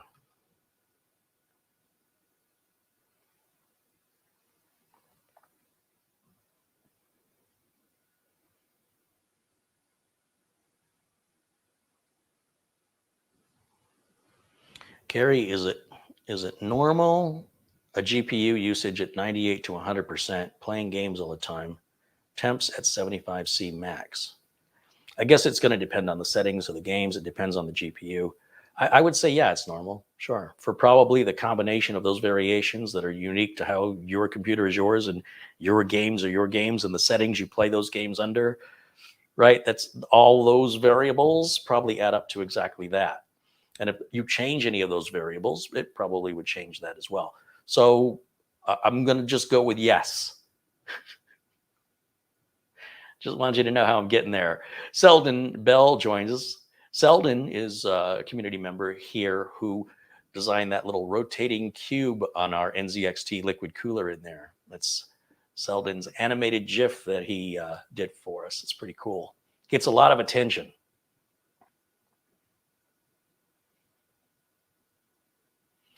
Don Allen wants to know, how can I find out how much power my system uses? Well, I think down under here, I have something called a kilowatt. And a kilowatt is this little box you can plug in to the wall. And then you plug your computer in to this side. And you can monitor how many watts it's pulling. You can see it, volts, watts. You can see all different kinds of readings and measurements there. And you can monitor exactly how much power your PC needs. They'll sell for about $20 on Amazon. And I do have these in my Amazon store. If you go to amazon.com/shop/Carrie Holzman, you'll see I have a little there's like a tile, and it says, this is the equipment I use. Well, this is part of the equipment I use when I want to measure how much power something consumes. So you couldn't have asked that question at a better time, because I was just using that not too long ago. So thank you for asking.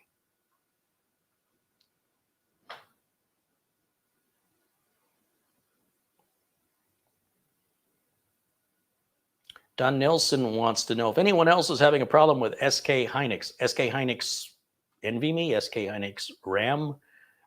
What problem? Is it a problem you're having, and with what? It would help to have that other information. Peter wants to know, should you ever reapply thermal compound during the life cycle of a computer? Okay, well, there's should you or can you? It kind of depends on the person. There are people, believe it or not, and I know some of you are going to be shocked, who will buy a computer and never take the side panel off of it, not to clean it, not to upgrade it, certainly not to repair it. And they are not, if they're not even going to dust it, they're not going to check the thermal compound, right?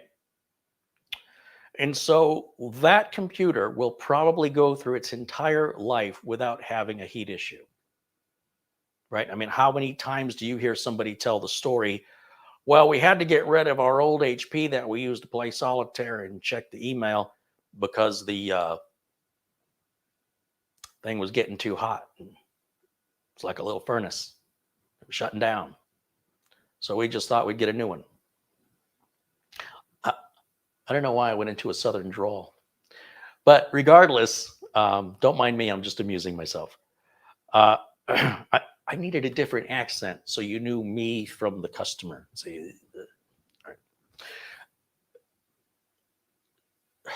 If you would take a computer after 3 or 4 years and clean the thermal compound, take the time to take a perfectly good working computer, and you're willing to risk damaging it, take the cooler off, clean it thoroughly, take the time and the effort to clean it right, and do the same thing to the top of the CPU, and spend the money to get the right things to clean it with. Clean it with rubbing alcohol. Higher content is better. Higher alcohol content is better. And you can use something soft that isn't going to scratch, or you can use a cotton ball or a Q-tip, preferably many cotton balls and many Q-tips. Your computer went to sleep. Let me wake it up. And you're going to spend a little bit of money, and you're going to spend a little bit of time. And when you put it all back together and you didn't break anything and it fires back up, it still works exactly like it did before you did all of that.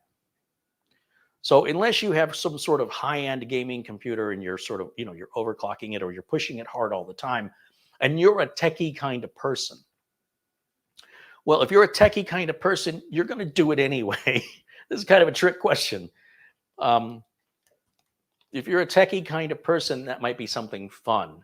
If you're not a techie kind of person, that might sound like a lot of work.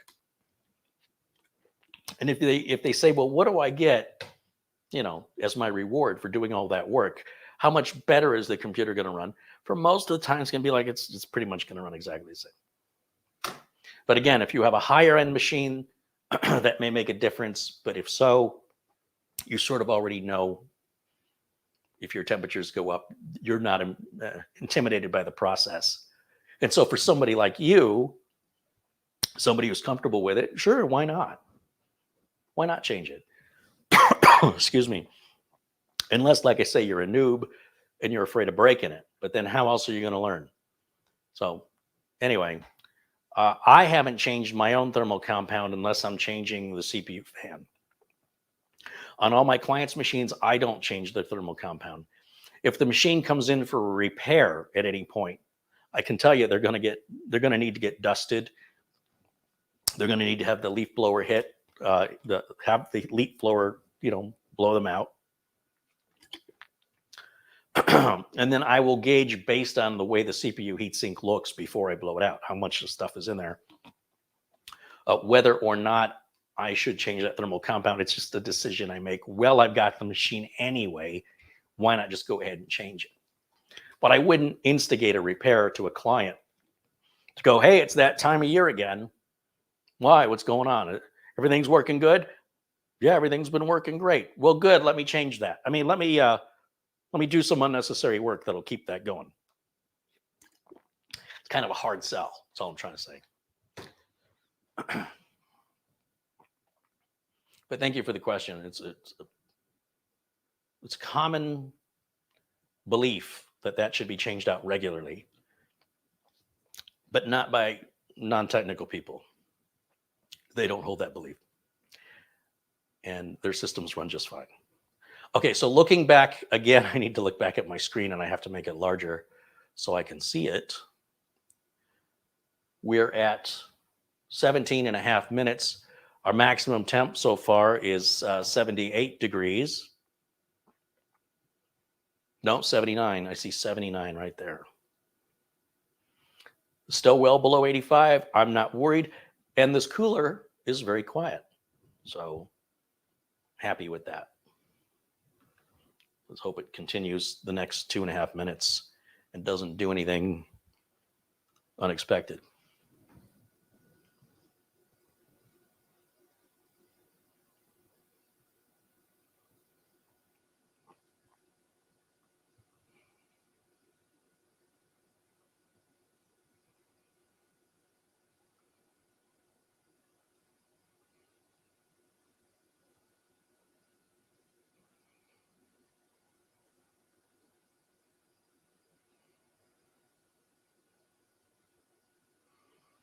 Katrina wants to know what happened to my Milwaukee screwdriver.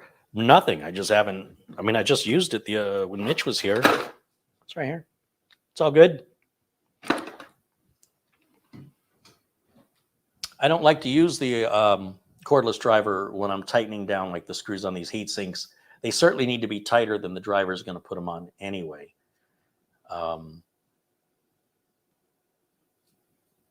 But when I bring the Corsair 200R case up here on the bench and I take the screws out for the side panels, I always use the Milwaukee for that.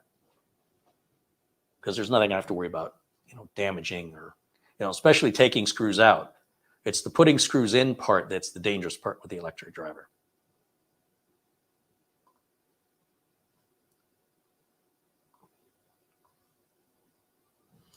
Okay, 19 minutes. So just another minute to go. And I think we're obviously going to be just fine here. No problem.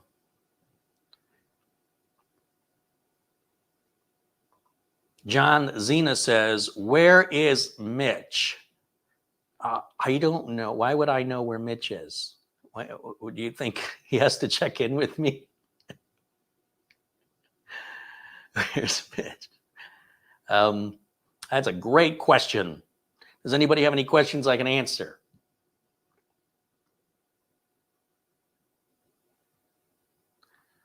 Okay, I think we're good here. We're, just at 20 minutes right now. And again, I have to go full screen. So we're looking at a maximum there. It hasn't changed. 79 is our maximum. We're well below my personal threshold. Again, is 85.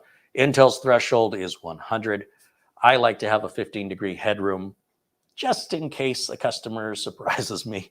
Like I said, most customers would never push their CPU and RAM this hard for this long, but every once in a while you'll get one who does. So this will make sure that if they do that, the system isn't going to, I'm not going to get a support call, basically.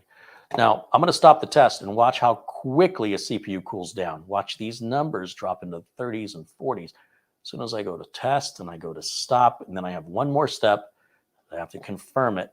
As soon as I click OK, you looking at those numbers on the left? Watch. That's how hot, how quickly a CPU can get hot. And that's why you don't, certainly in the old days, you didn't want to run a CPU without a CPU fan. Now, these days, the CPUs have auto protection and they'll shut down before they burn up, but they used to burn up. And the modern CPUs, they don't burn up anymore. But you can really, hopefully, appreciate the severe temperatures. Being American, it's hard for me to imagine what 100 degrees Celsius is. I don't really know what that is. But like on this software, it's showing us in parentheses the Fahrenheit. So we hit, for us Americans, we hit 174 degrees Fahrenheit. So you can imagine, that's considered running within range. That's cool. Okay, 74 or 79 is running cool. It's not running hot, in my opinion, until we hit 85 or above. Then it's running hot. So 85 degrees Celsius, is what? I have to look it up. 185 degrees. And when the CPU throttles itself down at 100 degrees Celsius, that's 212 degrees Fahrenheit. I didn't really know that until now. I never thought about what it was in Fahrenheit. 212 degrees Fahrenheit is your throttling junction. So that's on Intel, most Intel chips. Some chips vary, AMD chips may vary. You just look at what your thermal junction is on each chip, and you'll know what your threshold is, and then give yourself about 10 to 15 degrees, preferably 15 degrees below that threshold. That is a very simple guide on how, what I'm looking for when I'm testing the computers and why. But most of the time, the CPUs, and since I'm using mostly Intel CPUs, those have been 100-degree centigrade. Celsius, it's the same word. I'm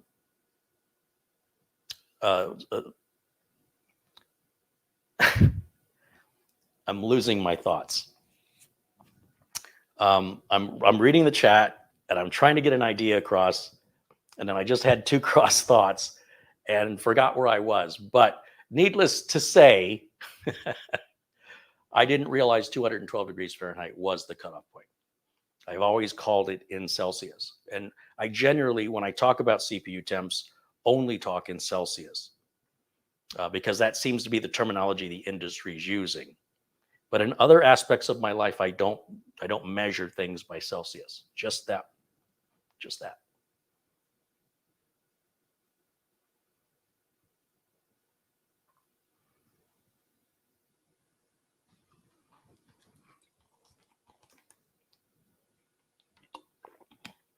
Bobby says 100 degrees Celsius is the boiling point of water.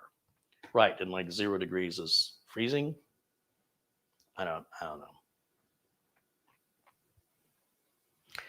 Blackwatch said Carrie had a brain freeze. Not a freeze, but yeah, I sort of had cross thoughts, and then it was sort of like being spun around for a minute, and I was like, wait a minute, where was I going?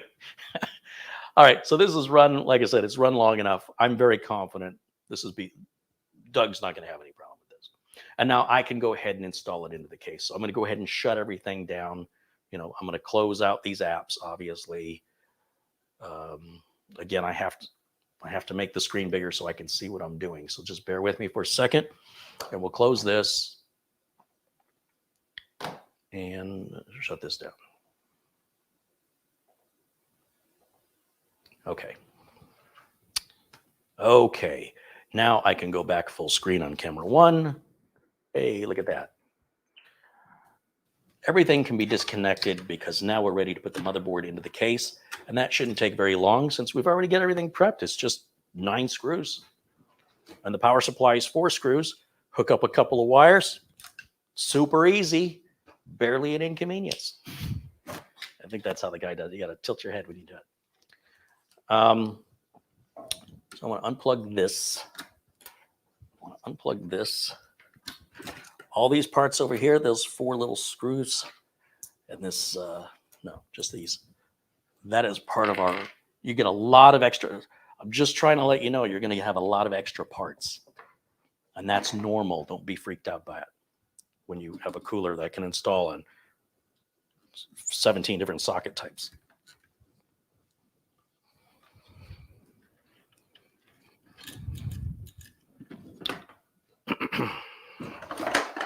I use a real fine screwdriver. Sometimes these motherboard power connectors can fit real tight, and I don't want to damage anything.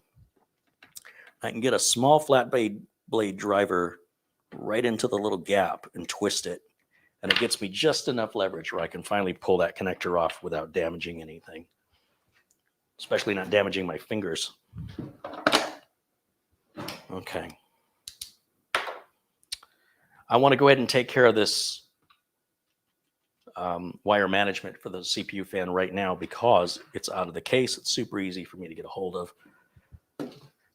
And it won't be once it's in the case because that's going to be the top of the case. So we better take care of this right now. These are 4-inch nylon zip ties. And I'm going to just unplug it momentarily. It has a wire tie on it. And we don't want any loose wires in our computer case. And even though it's not loose right now, it could become brittle and break over time, and it could float around in there. It could short things out.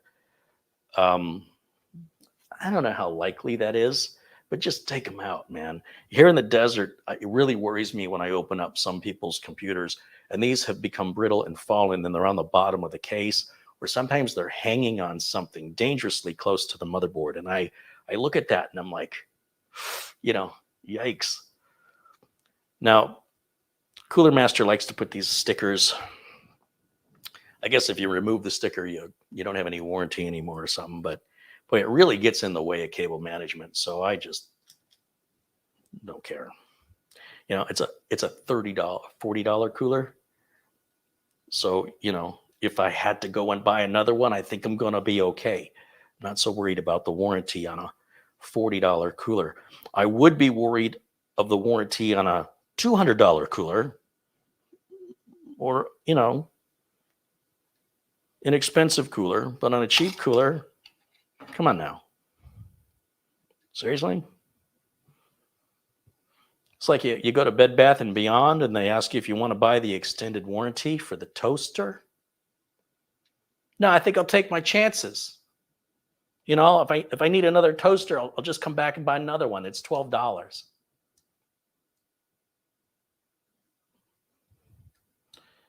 That's pretty good.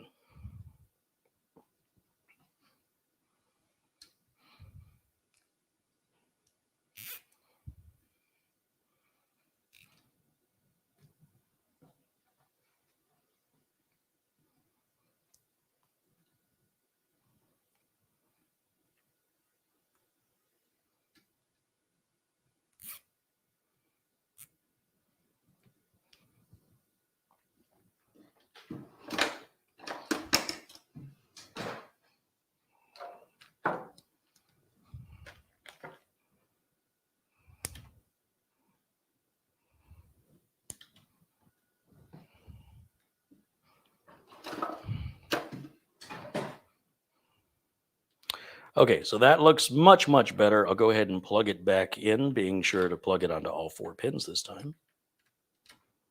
Still has a weird twist in it here, but that's all right. I think it's going to be just fine. It's fine. All right, done with this for now. Let me move the motherboard aside. Let's get the case up here, get it prepped, and get it done.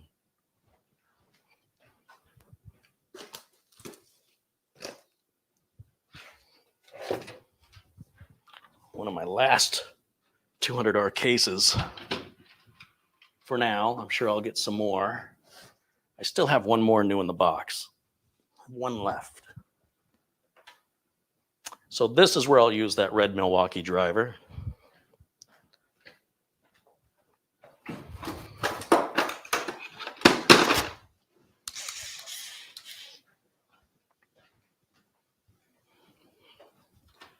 All right.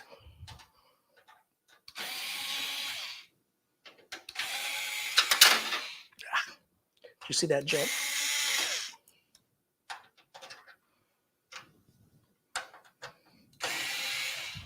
I have a little doorstop I put underneath the Lazy Susan to keep it from spinning on me. Sometimes it's really useful that it spins, and other times it's incredibly annoying, as you just saw.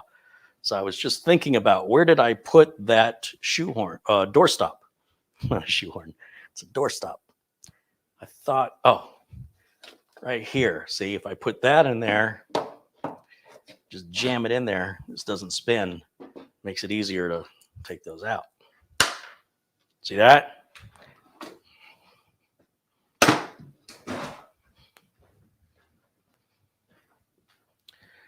All right, now I can take the panels off. There's one.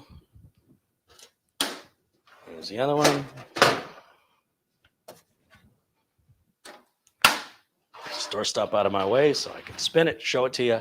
I know that other screw fell right there. Let's take it out, put it with the rest of his buddies. We'll take the box of hardware out. This has all the screws and things that we would need to mount the motherboard. The standoffs are pre-installed. We're basically ready right now to put the board in. I'm going to lay the case flat, so I'm working with gravity. I don't have a camera person here, so you'll have to use your imagination.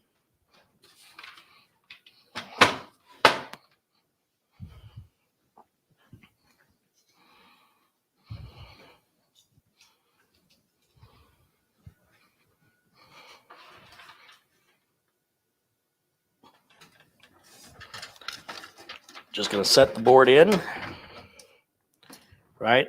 It's not fit in there perfectly. I've just set it in there. And now I'm going to make some fine adjustments, making sure when I set it in that this fan cable is not in my way, making sure these other front port umbilical cables are not in my way.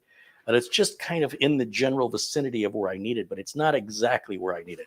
So now that I've taken sort of the weight off and everything, I can lift it and adjust it. And there is a post on the center motherboard standoff, and it'll go right through that post and hold the motherboard in position for you so you can screw it down. And I seem to be having some alignment issues here. It's extraordinarily difficult when you can't see in the case. You know, it's completely pitch black. Well, it's not pitch black, but it's very dark in there. And I can't see where the post is in the middle hole of the motherboard. So I will get my glasses and my flashlight, and I'm going to come over here and look again. And I'm hoping if I can see the post, I do see it now. I can see the motherboard needs to go just a smidge towards the top, and then it needs to come back towards me just a little. And it just sat down over the post. Super easy. Didn't fight me. I didn't have to, I was kind of pushing down on the board thinking maybe the post was a little bit too wide. No, it wasn't. When it was lined up properly, it just sat down without resistance. Now, the other 8 holes I fill with screws, and those are in that box right there.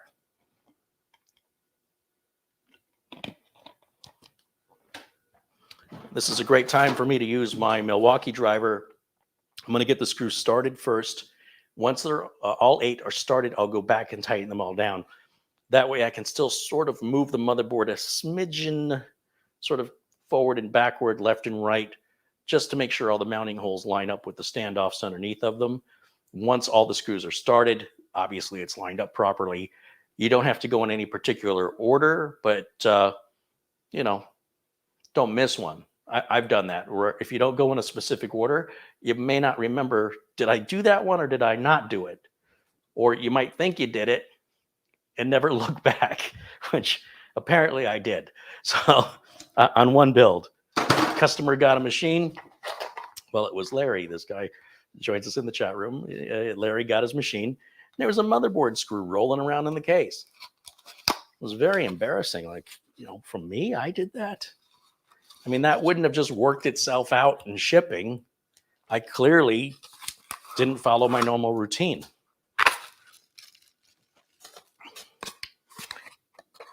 All right, that's all that's in there. They gave us some nylon zip ties with the Corsair 200R.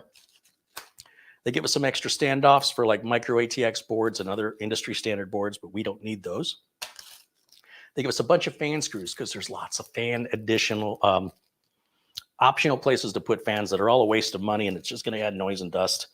But there's screws for that. They give us some fine threaded screws. That's for attaching a DVD drive, a 2.5-inch hard drive or solid state drive. These extra long fans are for screws. These extra long screws are for mounting a fan at the front. So all we're left with is one final bag of screws. These are the motherboard screws. They're shallow and they have a coarse thread. Now, that's only true for the Corsair 200R that I can speak of. Well, it's also true for other manufacturers and other models. I don't know what they are, but don't just assume they're all the same. They're often not. How NZXT might do it may even vary from one model of case to another model of NZXT case. It's quite possible. Okay, so I need 8 of these. 1, 2, 3, 4, 5, 6, 7. Come on now. 8. There's my 8 screws. I want to come around the counter here and work from that side because I like to show off the back of my shirt. Thought you'd like to see it.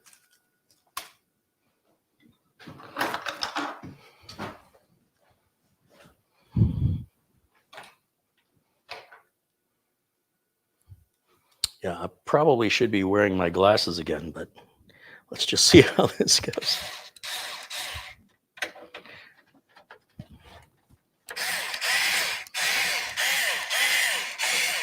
Yeah, I better get the glasses because I can't see.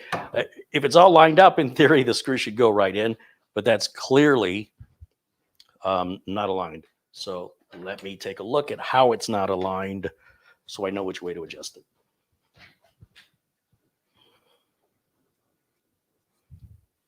I see. It's got to come down right there. Interesting. So it was like the I/O shield got stuck.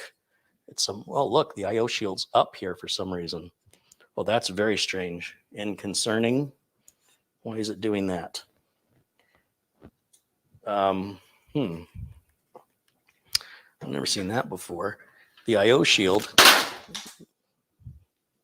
That didn't sound good.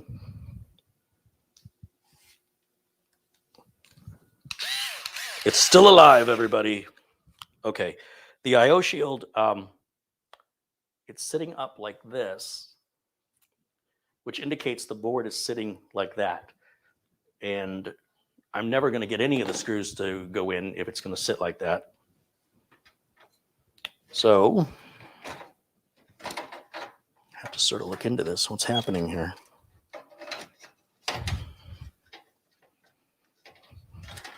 Well, this fan cable is now in my way, so let me hold that out of the way.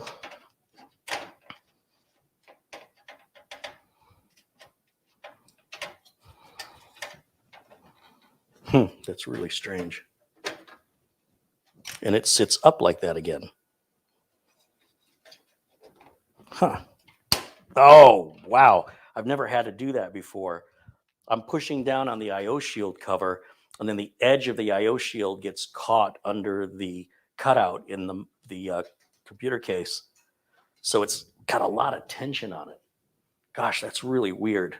But now the screws should go straight in with no fight. I think I lost the screw that was on the end of this when it fell. All right, that's okay. It's not like I did it live on YouTube or anything. So I tightened that one way too much. Just back it off a little. I was just verifying it's definitely aligned.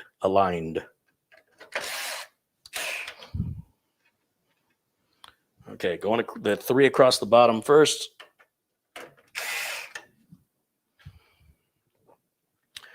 And then 2 across the middle because the That other one is a post. So we'll just get these started. So far, so good. Just 3 to go.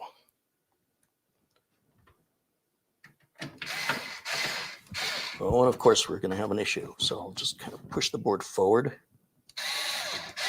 There we go. Just started it. Then we'll go right here.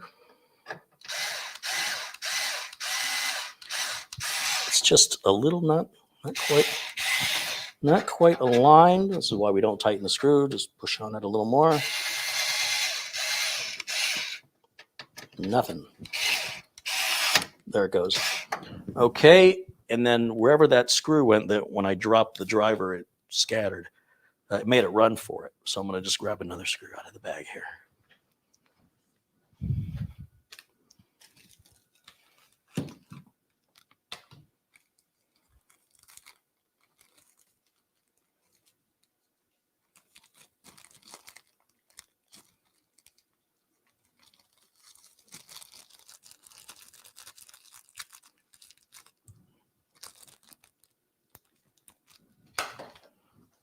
Okay.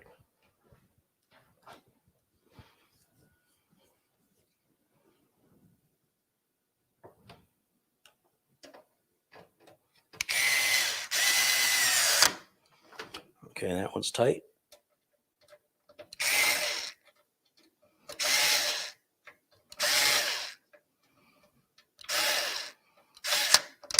We're good there.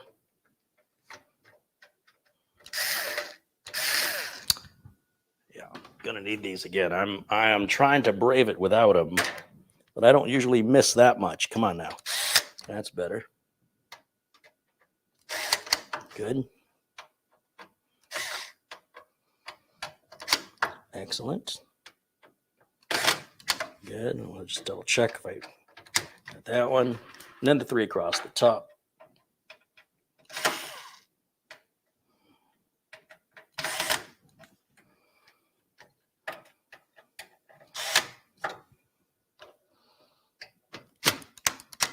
Good. It's not going anywhere. Just double checking. My screwdriver has a setting, torque setting of 3, and when it hits that, it auto stops. That's why you're hearing the clicking sound. When you hear that click, that means that screw was torqued to that amount of pressure, and they're all the same. That is not necessary, okay? When you're building your own computer, it doesn't matter if the screws are tight or loose or the same or different. It's just something I do because I do so much of it. And if I'm using an electric driver, I'd like to know I'm not over tightening the screws, and that just reassures me. It's not that they all have to be the same, but it would be too much work to change it. That screw will be at 3. This screw I'll put at 2. I would have put that one at 4. It won't make any difference. It'll still be the same. Unless you crank it up to like 17 or something, and then you might rip the head off the screw.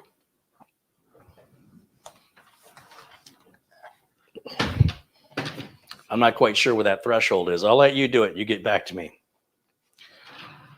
All right, power supply. Power supply comes with a little baggie of screws. In this case, they're black screws. They match the black case. So I don't have to use the screws that came with the case if I don't want to. But I would if the screws were silver. Then I'd go with the case screws. So in other words, I get 4 bonus screws for other hardware add-ons in the future. I call that a win.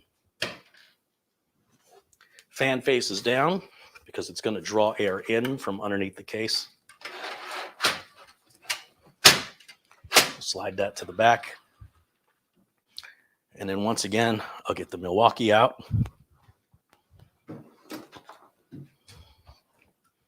Getting a lot of walking in tonight. Walk around. All right. We'll just get these started. Same reason. In case we need to wiggle things a little bit to align the rest of the screws.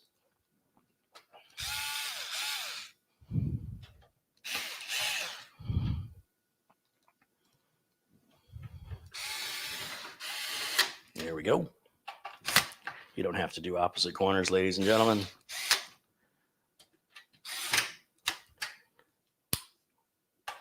You can make up any pattern you want. They will all equally work. But I like to give them a little bit of human tightening here because it is one of the heaviest components in the system. And these are relatively small screws to hold that big thing in there. So if these break in shipping, if they drop the box really hard 17,000 times, this could break off. The screw could break from the weight, and then this power supply will bounce around inside. And I've seen it happen, and it's not pretty. It is not pretty. You don't want to see that.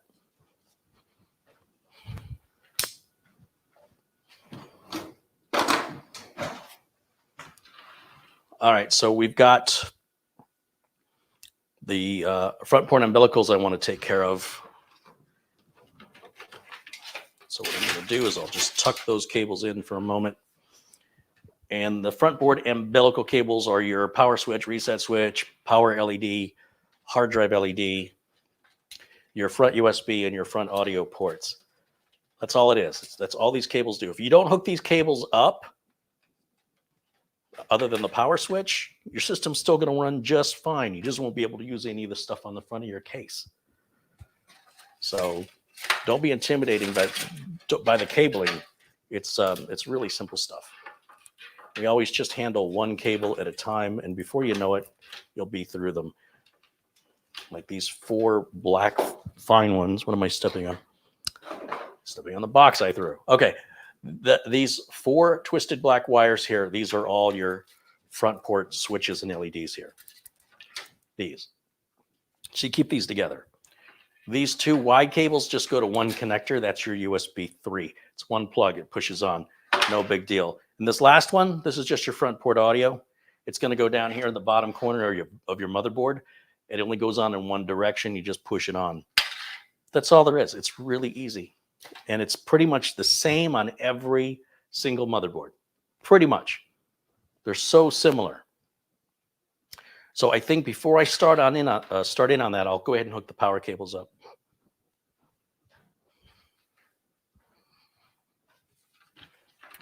Well, let's see. First of all, I want to bring the big power cable out through here and up through here, so that I can plug it into the motherboard and keep the spare cable hidden in the back. Even though this case has no windows, it does make it easier to work on it. You know, when you take the side panel off and the whole inside of the computer is clean, the cabling's in the back. If you do a good job with your cable management, it'll make your repair easier. If you don't do any cable management, or you don't think about your cable management other than just cramming a bunch of cables together, it might make your repair far more time consuming than if you had done none at all. So think about how you're going to take it apart as you're cable managing it, so it makes sense that you don't have to undo all your cable management to replace one part. Jeff Moskler has contributed $5. Hey, Jeff, thank you for that.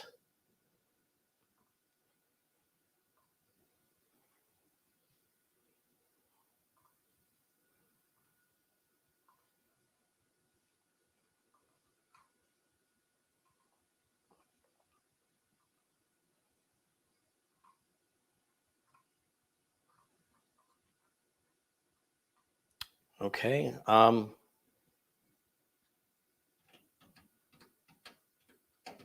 David Martinez says, Carrie was thinking about on Saturday sending you an Amazon gift card for $50. Hey, look, anytime you guys want to submit those gift cards, it certainly helps the channel. Everything you're seeing me use is all from Amazon. You know, the keyboards and mice I'm using, this motherboard, the CPU, the RAM, the storage. This case didn't come from Amazon. This one came direct from Corsair. But most of the stuff I'm buying from Amazon. And so those gift cards are a great way to support the channel. And I appreciate it. So thank you. Okay, so I've got the main motherboard power cable on. Let me throw the CPU power cable on there now. And that one is over here. And we'll run it through here like this. And then we'll run it right up the back into this corner. And you can see I'm doing this blind. So if you're looking at it, you should be able to figure it out, right? And There's a little hole up there, and we're going to run that cable through. And then we have to sort of turn it right back the way it came so that it can fit on the connector with the clips facing the outside edge of the board. And I'm going to try and do that with some glasses and a light, because it is a real tight spot to do this. And ideally, you'll lay the case down rather than work on it upright. The point of me doing this upright was to give you a better view, but obviously you're not looking at nothing right now that's particularly useful. But, you know, how's that from the last? How's that different from the rest of the stream? Let me just go through the holes there. That'll brighten it up.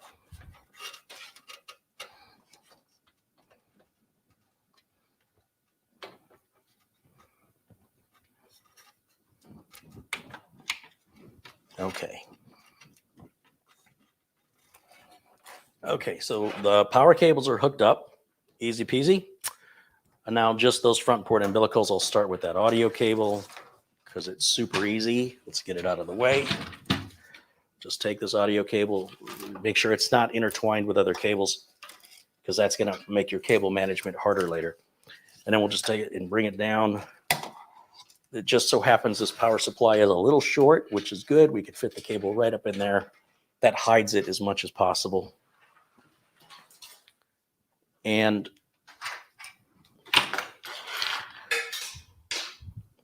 once we've done that, sorry, that spare part just fell, and I wanted to get it before I'd forget. So bear with me for a second.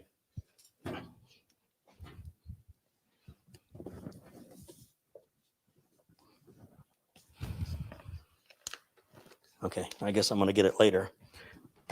But it seems that having this on the Lazy Susan with the cable sticking out, it's swiping at these items on the counter. So I'm going to move them. Could have done that 20 minutes ago. Yeah, I'll get that later too.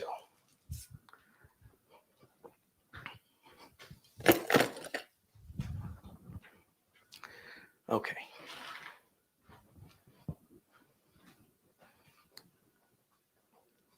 So our front port audio cable, we're going to bring it in right through here. It's going to plug in right on this lower left corner. It only goes on in one direction. And in this case, the blocked pin is on the bottom.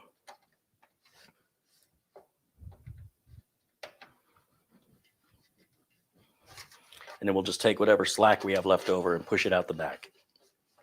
I want to keep this nice and clean looking. All these extra cables, these are just going to be zip tied together and then zip tied down to the floor of the case.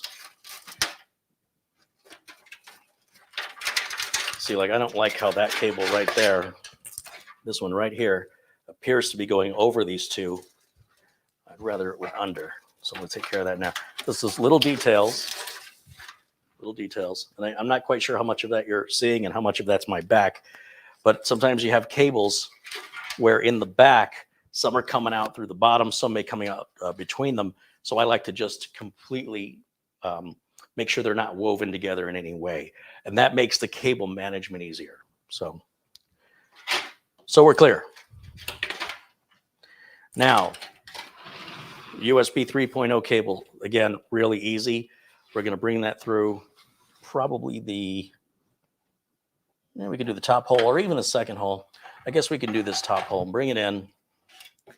And then right here is our USB 2 connector. We're just going to align that. There's a notch on one side, so it can only go in one way. And then you push it, and usually you can feel it click. You might hear it click. You give it a light pull, it shouldn't fall out. And leave some slack in that. Don't over tighten this on your cable management, because you'll put so much pressure on this connector and the leverage will break right off. So give yourself a little bit of slack on it. Let it come out of the case a little bit. If you try to push it in, that's when you start putting pressure. You'll feel it. You'll see it. And yeah, it will break off and you will be sad. All right, so we're going to take now the last of the cables. This is the switches and LEDs. Bring them in down here. These always go in the same positions on all ATX and micro ATX boards. And they even go in the same order, even though the connector is moved up here by the power connector on most mini ITX boards. So this stuff gets super easy after you've done it 14 million times. We start with the hard drive LED, make sure the positive cable goes towards the edge on the first lower row of pins. We're not connecting anything up and down, only side to side. Next to the hard drive LED is where the reset switch goes. So on those next two pins, side by side, we put the reset switch on. Doesn't matter about positive or negative on a switch. I like the words to face up, but I can't do that on a Corsair 200R because for the positive wire to be towards the edge on the LED, because it's not a switch, it's an LED, the writing has to face down. But for everything else, I like the writing to face up. But that's me. I'm just a weirdo that way. All right, this is our power LED. It's split into two, a positive and a negative, and that's because some motherboards back in the day had a 3-pin power plug. Most new motherboards have both. They have a 3-pin power LED and a 2-pin power LED. I always use the 2-pin power LED. It keeps all our cables together. It's a cleaner look. It goes over the set of pins directly above the hard drive LED. Positive cable closest to the edge. Now we're working on the top row. Again, side by side on the top row. We're not connecting the top and bottom row ever. So for the switch that we have left, this is the power switch. Again, it doesn't matter if the words are facing up or down. We're just going to go ahead and put that over the reset switch. And our whole system is done now. Apart from cable management, we are absolutely finished. Oh, no, I got to hook this fan. I'm a little bit early on that. This fan can plug in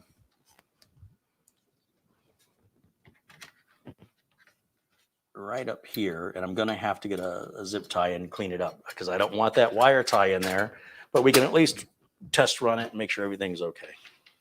So cable management, case panels, good to go. That easy.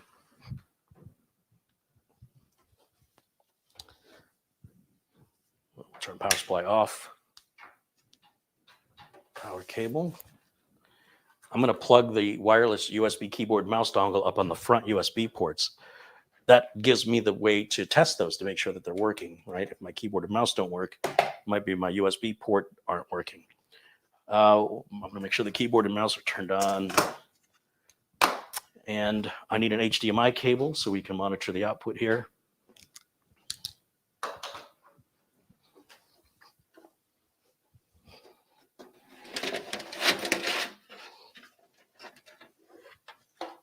I have a lot of case panels down here. I'm lucky I didn't bend one when that driver dropped. That was not good. Okay. HDMI using built-in video included on our CPU. Now I can turn this on and see what happens. Since we know it worked before I put it in, if it doesn't work now, it means I broke it. All right, let's go to, I think I should just put me in the corner again, like that. And now I'm going to hit the power button, and we should hopefully get something happening here.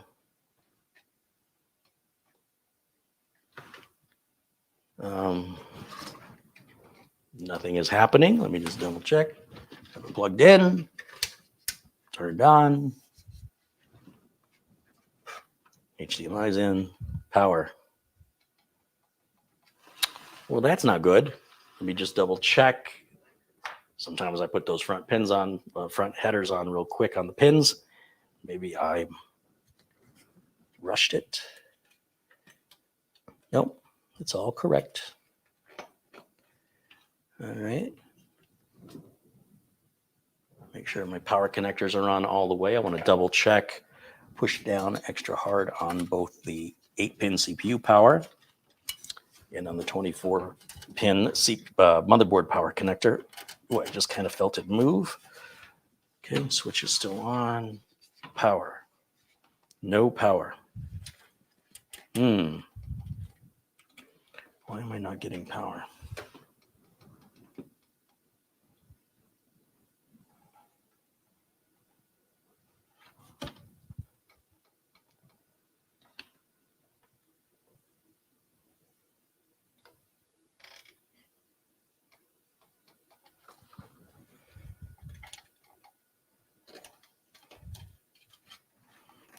try a little experiment. And I'm going to move the reset switch to the power switch position.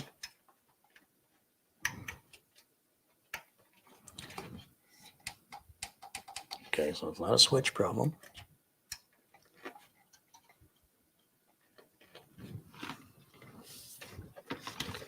Is this plugged in all the way?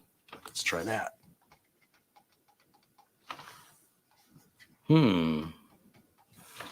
I must be missing something.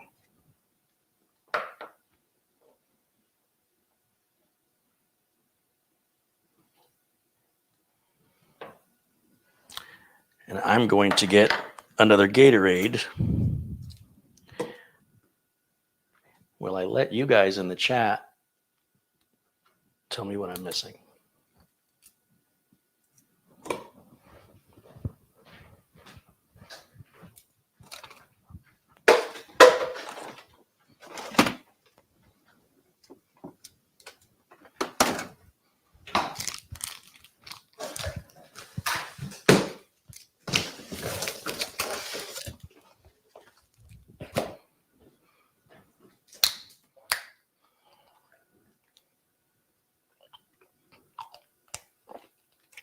You think there's a standoff under the motherboard? No, there were 9 standoffs and there are 9 screws. Well, 8 screws and then the one post. So not a standoff under the motherboard. Are we plugged into the wall? That's a good question. We were earlier, and I certainly didn't unplug it intentionally, but let's go take a walk over there and make sure that the other end of this power cable is plugged in. And yep, it hasn't budged. We have power to the cable. Power supply switch definitely in the on position. And hit the power button, and it's completely dead.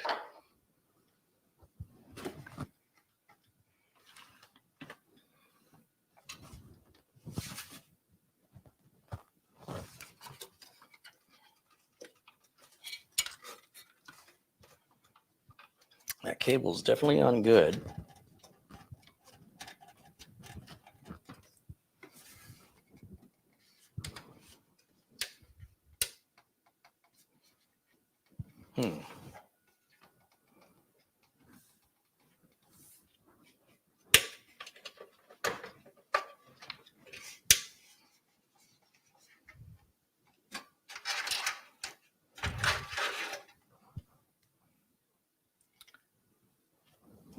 Well, this is a new one.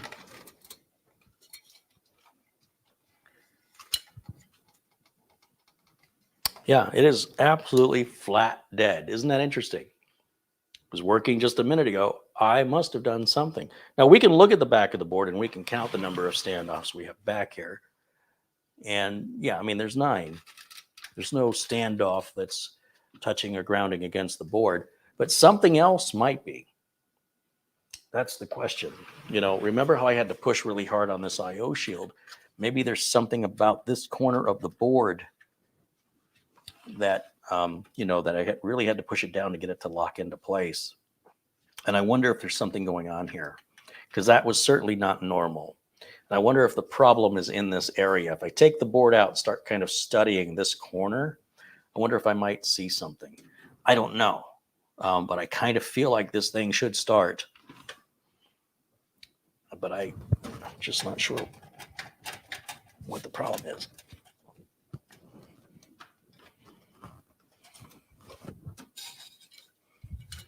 I'm going to grab my external power switch just to make sure that we don't have a bad power switch on the case.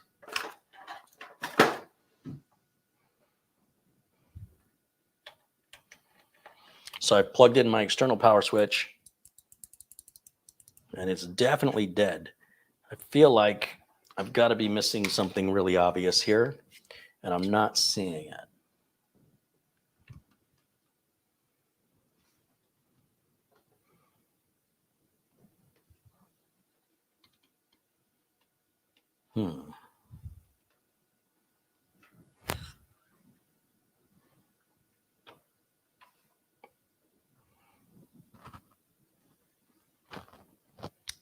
This is a puzzle.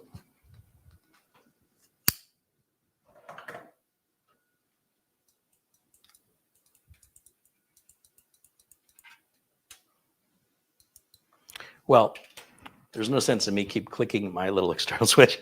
It's not going to turn on. And I can plug the original, new switch back on it. We clearly don't have a switch problem. We're having a power delivery issue here, and a pretty serious one. And I'm a bit concerned about that because everything was fine a moment ago. So how it goes from one extreme to the other with no apparent cause is a little disconcerting. Now, I could try a different power supply just to see if there's some chance for some reason something happened with the power supply. Let's take this out of the power supply, switch it off, and let's wait just a second. Let all the capacitors on it drain. We'll hit the power button here just to drain anything that might be on the board. Then we'll plug it back in, turn it back on, flip it again. Does anything happen? No. No, it doesn't. Okay, so just for fun, we're going to try a different power supply. So I'm going to pull this power cable, and I'm going to pull this power cable.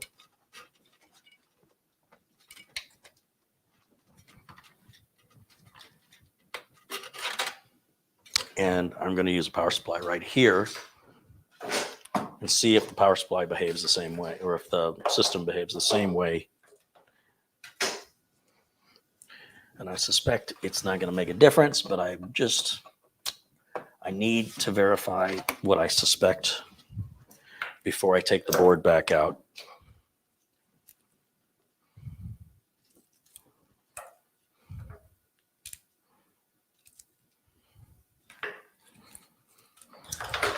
Took me a while, but I found it.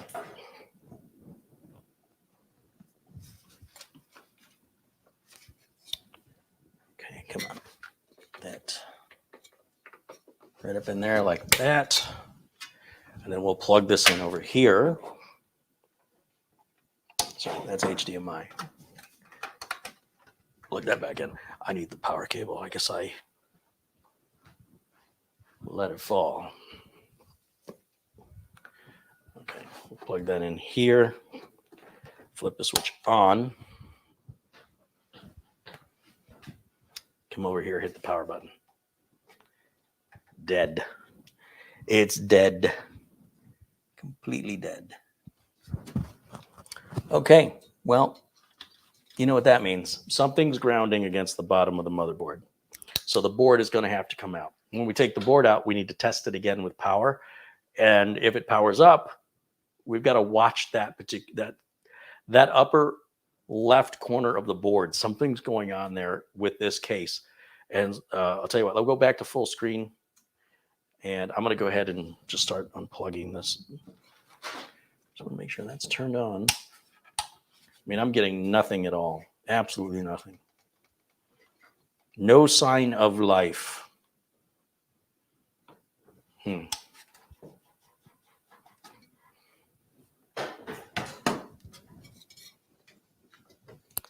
The good news is taking the board out is a lot easier than putting it in. All you have to do is just pull all those cables you plugged on. Obviously, the two power cables have clips, but the USB cable does not. You'll just pull and wiggle up and down, pull it, wiggle up and down, and it should come out without breaking it. Pull your front port umbilicals, including your front port audio and switches. And then finally, I need to unplug the fan. Wow, this audio cable's on tight. Don't pull by the wires, pull by the connector. Otherwise, you could pull the wires right out of the connector. Okay, so that's all the cables disconnected. That fast, that easy. And that's out of the way. So I'm going to take the board back out real quick, and we'll see if it works out of the box.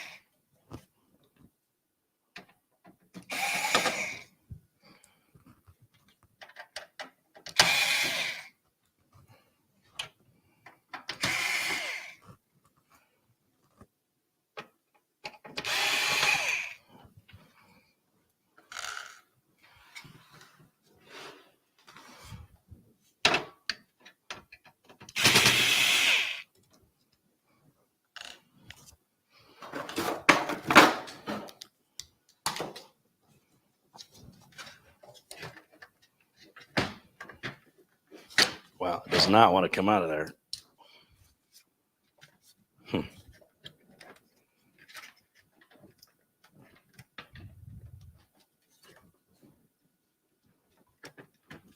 So what's happened now, remember how I had to push down really hard on the back plate to get it to set? I think I'm going to have to push back in on that back plate again to get it to release. It's like caught right up under here. And I don't want to cut my thumb.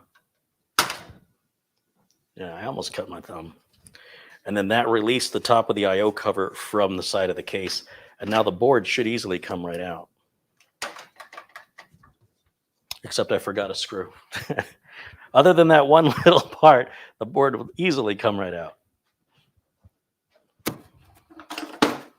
Whoops.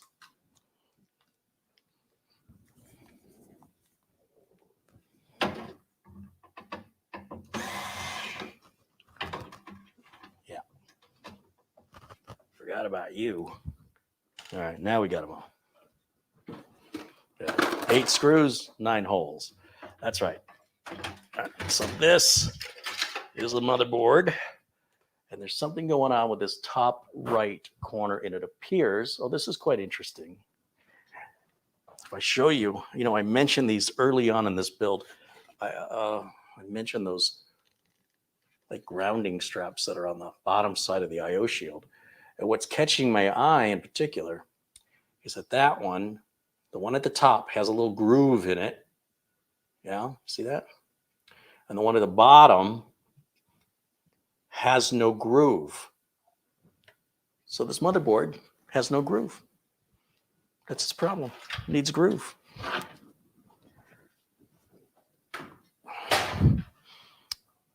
Just set that anywhere. Okay, one more time. We're going to power it up now outside of the case. Let's see if it turns on. HDMI. I'm going to need the USB wireless dongle. Obviously, that's not going to work on the USB on the case. So I have to plug it in here. I need to put the power supply up here. I have just created a complete obstacle course for myself as I'm just setting stuff down. I'm not really thinking about it because I'm really focused on this. I need that power switch again. And of course, I need the power supply. I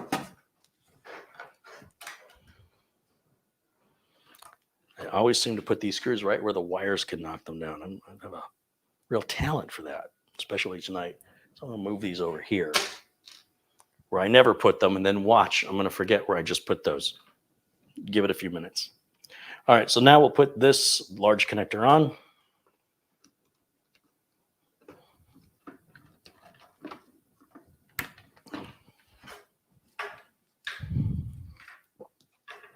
CPU power here goes right there.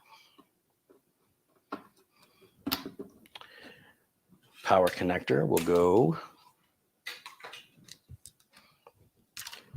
right here. And then just this power. Just give it some power and see if it turns on.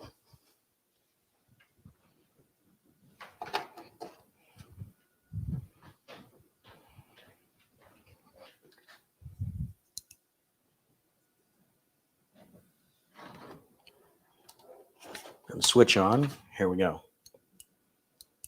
Nothing. So not the power supply fan isn't even coming on. So we're getting no power at all. Oh, this is brand new. This is a whole new whatever's happening here. I wonder if it has something to do with this. Whoa. Did you see that?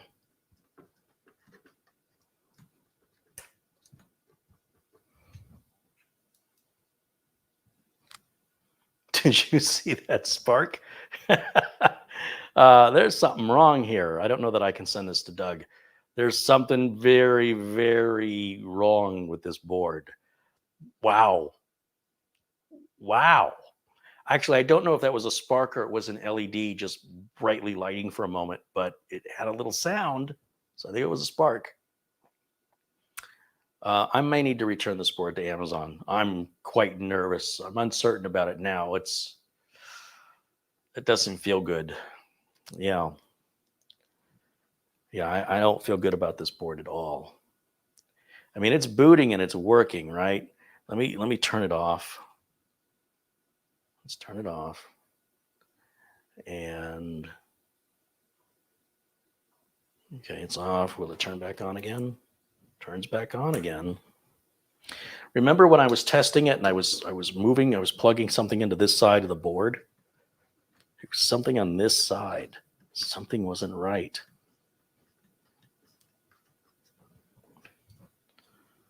Huh. And it's working fine now.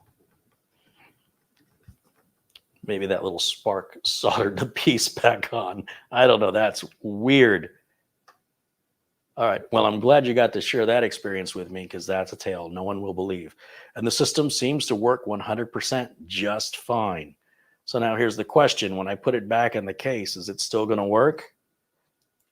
I don't know. Let's turn it back off and we're about to find out. And if it doesn't, I'm done for the night, man, because that's that's going to really do my head in. So let's see what happens here.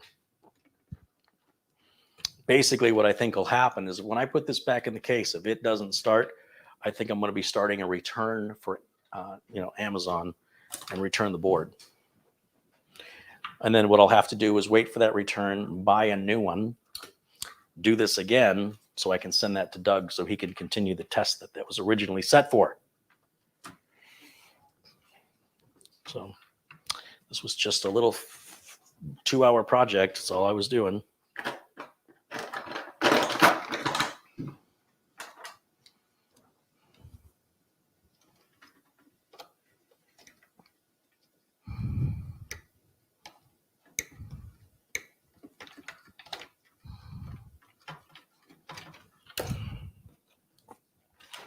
Okay, don't need that no more. Set this aside. We'll bring the case back up.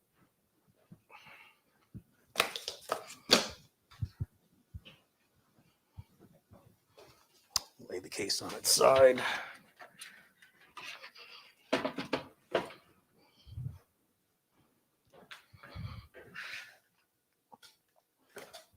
Bring the motherboard over here.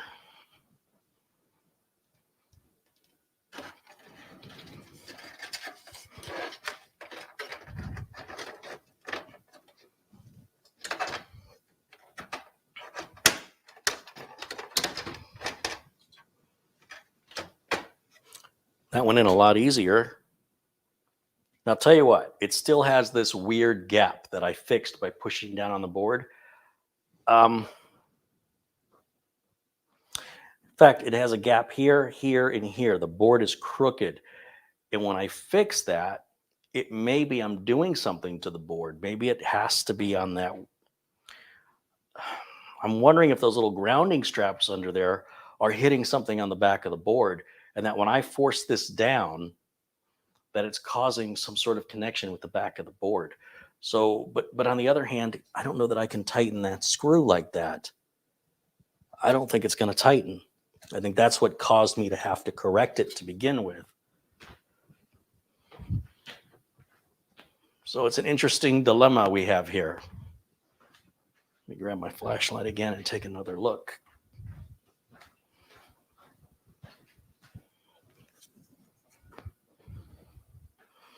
Yeah, it's a good distance away from the standoff because it's just not straight. And even though the board is centered on the post, it's still crooked. And I don't know why it would be hitting anything back there. That's the puzzle. I'm concerned about these.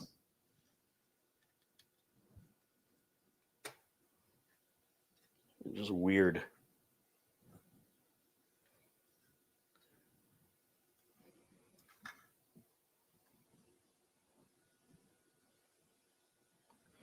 And look, it does look like if they were compressed too far, they might hit some circuitry beneath them.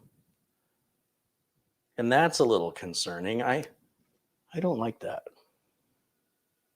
Doesn't seem right. I'm not sure how that's going to sit.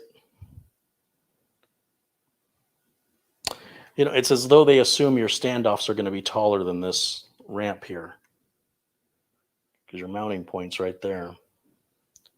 And then we have this piece back here also. That should be lifting us up even further. This is an odd one. We have these screws that stick out here, but our tallest point is this piece. So the I/O shield really shouldn't be getting in our way. Let me just try it again. Weird situation.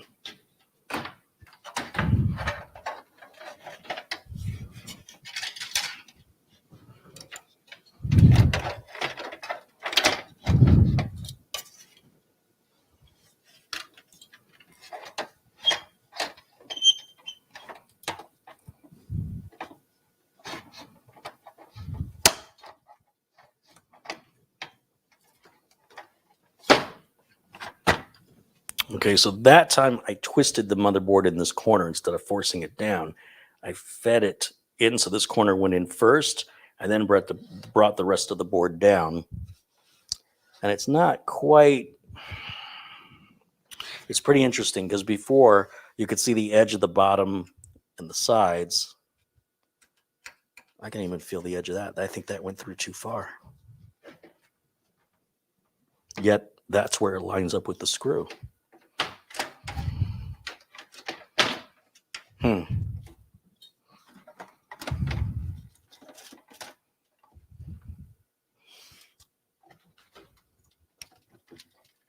Really should not be this difficult to put a motherboard in a case.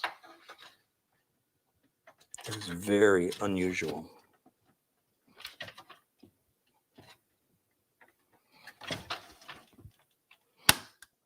The board is not sitting correctly.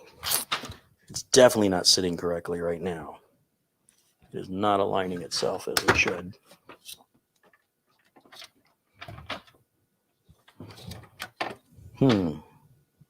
You know what I'm going to do? I'm going to take this fan out because I think it may be possible we're hitting the bottom of the. I can't really see that well with the fan there. So even if it's not interfering, I want to take it out and just see if I can get a better view of what's going on in there. It's very strange.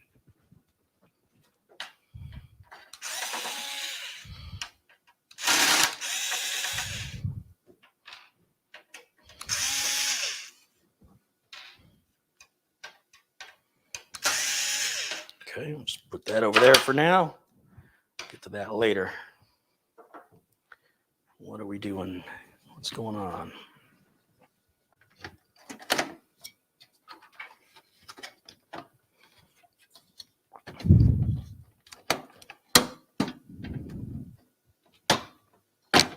There, that's in. That's still at an angle. And that side is showing. And the screws aren't lined up. It would have to come more this way.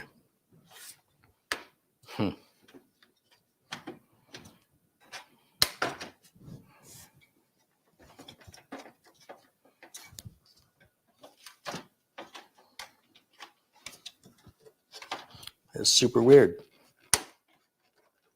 And that locks in that way. And the screws still don't line up. You really have to push on the board hard to get those screws to line up. Let's see what I can do to lock this in place and give it one more shot. I'm not too hopeful, though. I don't like the way that feels. Not one bit.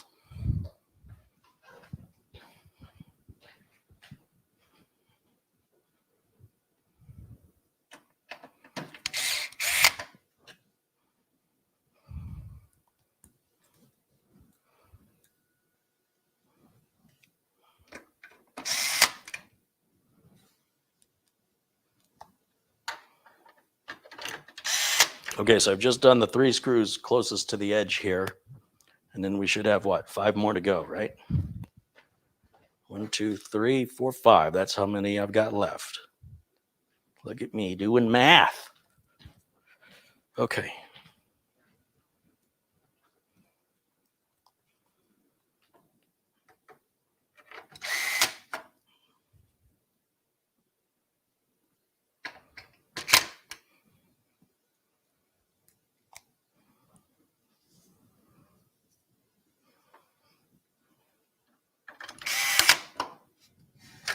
So hearing things pop and click over here.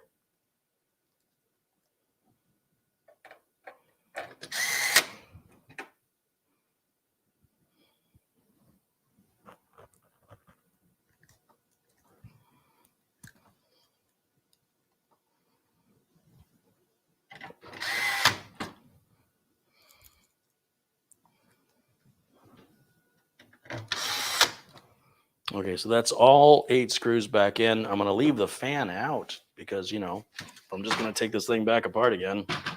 And we'll get these cables hooked up real quick here.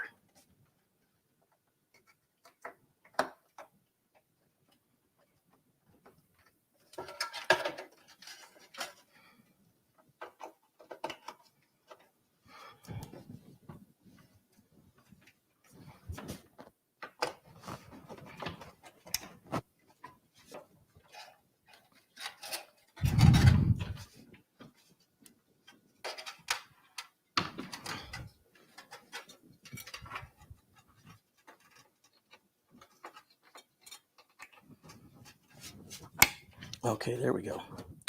And then I'll put the front port headers on. I'm not going to worry about the front audio. I just want to see if this thing will at least power on, because I've got involved in this far longer than I was planning. And yeah, I'm a little frustrated. Murphy's Law, man. That's all it is. It's like, oh, did you have plans? That's nice.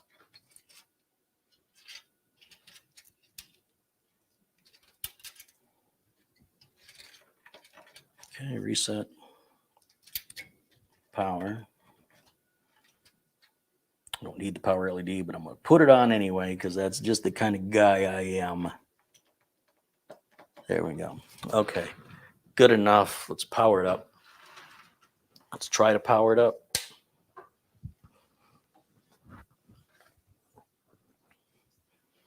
Power. HDMI.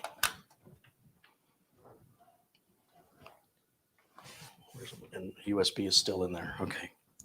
Turn that, push that. It is dead.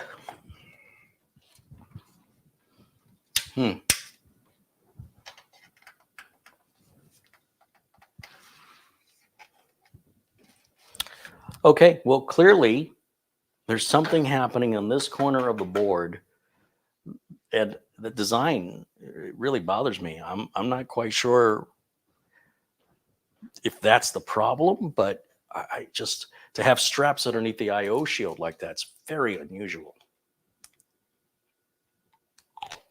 It's definitely not fitting well. And of course, the reason that backplate isn't having an issue for us is because it's all cut out back here, right? So it doesn't have a piece of metal to rest against like all of the standoffs do, and those little metal brackets under the IO shield.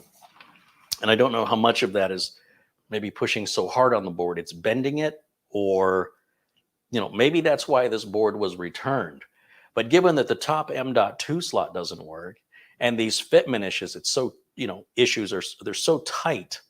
I definitely cannot recommend this motherboard, regardless about the supposed, the reported internet network interface card issue that it has. It has like multiple bad things going for it. Like if I send this back, I'm not quite sure I'd want to get another one because I'm not quite sure the fitment's going to be any easier. So what do you think?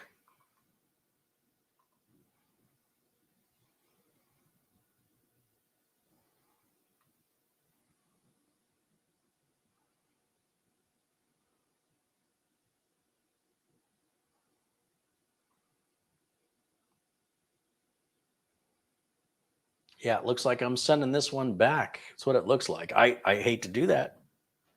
But yeah, This one's got some issues there, some serious issues. And, you know, Amazon's not going to penalize me or anything. So send it back. I'll order another one. I'll give it one more try with the same board so we can continue the same test, which was all about the network interface card. Nothing to do with any of this stuff. So this is all new negative information. But ideally, it's just this one particular board, and that a new board won't have these issues. But I'll tell you what, when I send this back and I get the new board, if I have these fitment issues, I will definitely put this on my do not recommend list for this specific model of board. That's really strange. They really made me work tonight. So I'm not happy about it. But thanks you guys for joining me. I appreciate it very much. And if you enjoy videos like this, you can let me know by hitting that like button. And of course, if you want to know when I'm posting new content, be sure and subscribe and then hit the bell icon. Check your notification settings in YouTube. You go to your YouTube account. You have one in the upper right corner. Go to your settings, look to notifications. Also search for not getting notifications on YouTube and look at the date the videos were made. Don't look at one from 4 years ago. The settings are all different now. So find a fairly recent, maybe within 2020, 2021, fairly recent YouTube video about how to check that your notifications are working. Many content creators have made some excellent content dealing with those steps. Please follow those steps. But yeah, if you subscribe and hit that bell icon, you should be getting notifications anytime I post a new video or go live. So thank you guys again for hanging out and joining me in this 15-minute job that's been going on for 3 hours. And I will see you all again tomorrow, 1 o'clock Pacific time. Mitch Morrison joins me, and we're going to build a home theater PC, the likes of which most of you have never seen. Venture many of you haven't seen. Nearly all of you. I would say all of you haven't seen this case before. Okay, there'll be like 1 or 2 of you. Anyway, it's a cool, different, unique case. I think it looks really neat. And we're going to do a home theater build in it tomorrow, starting at 1 o'clock live. And I hope you'll join us. Thanks for watching. I'll see you all again very, very soon. And until then, bye for now.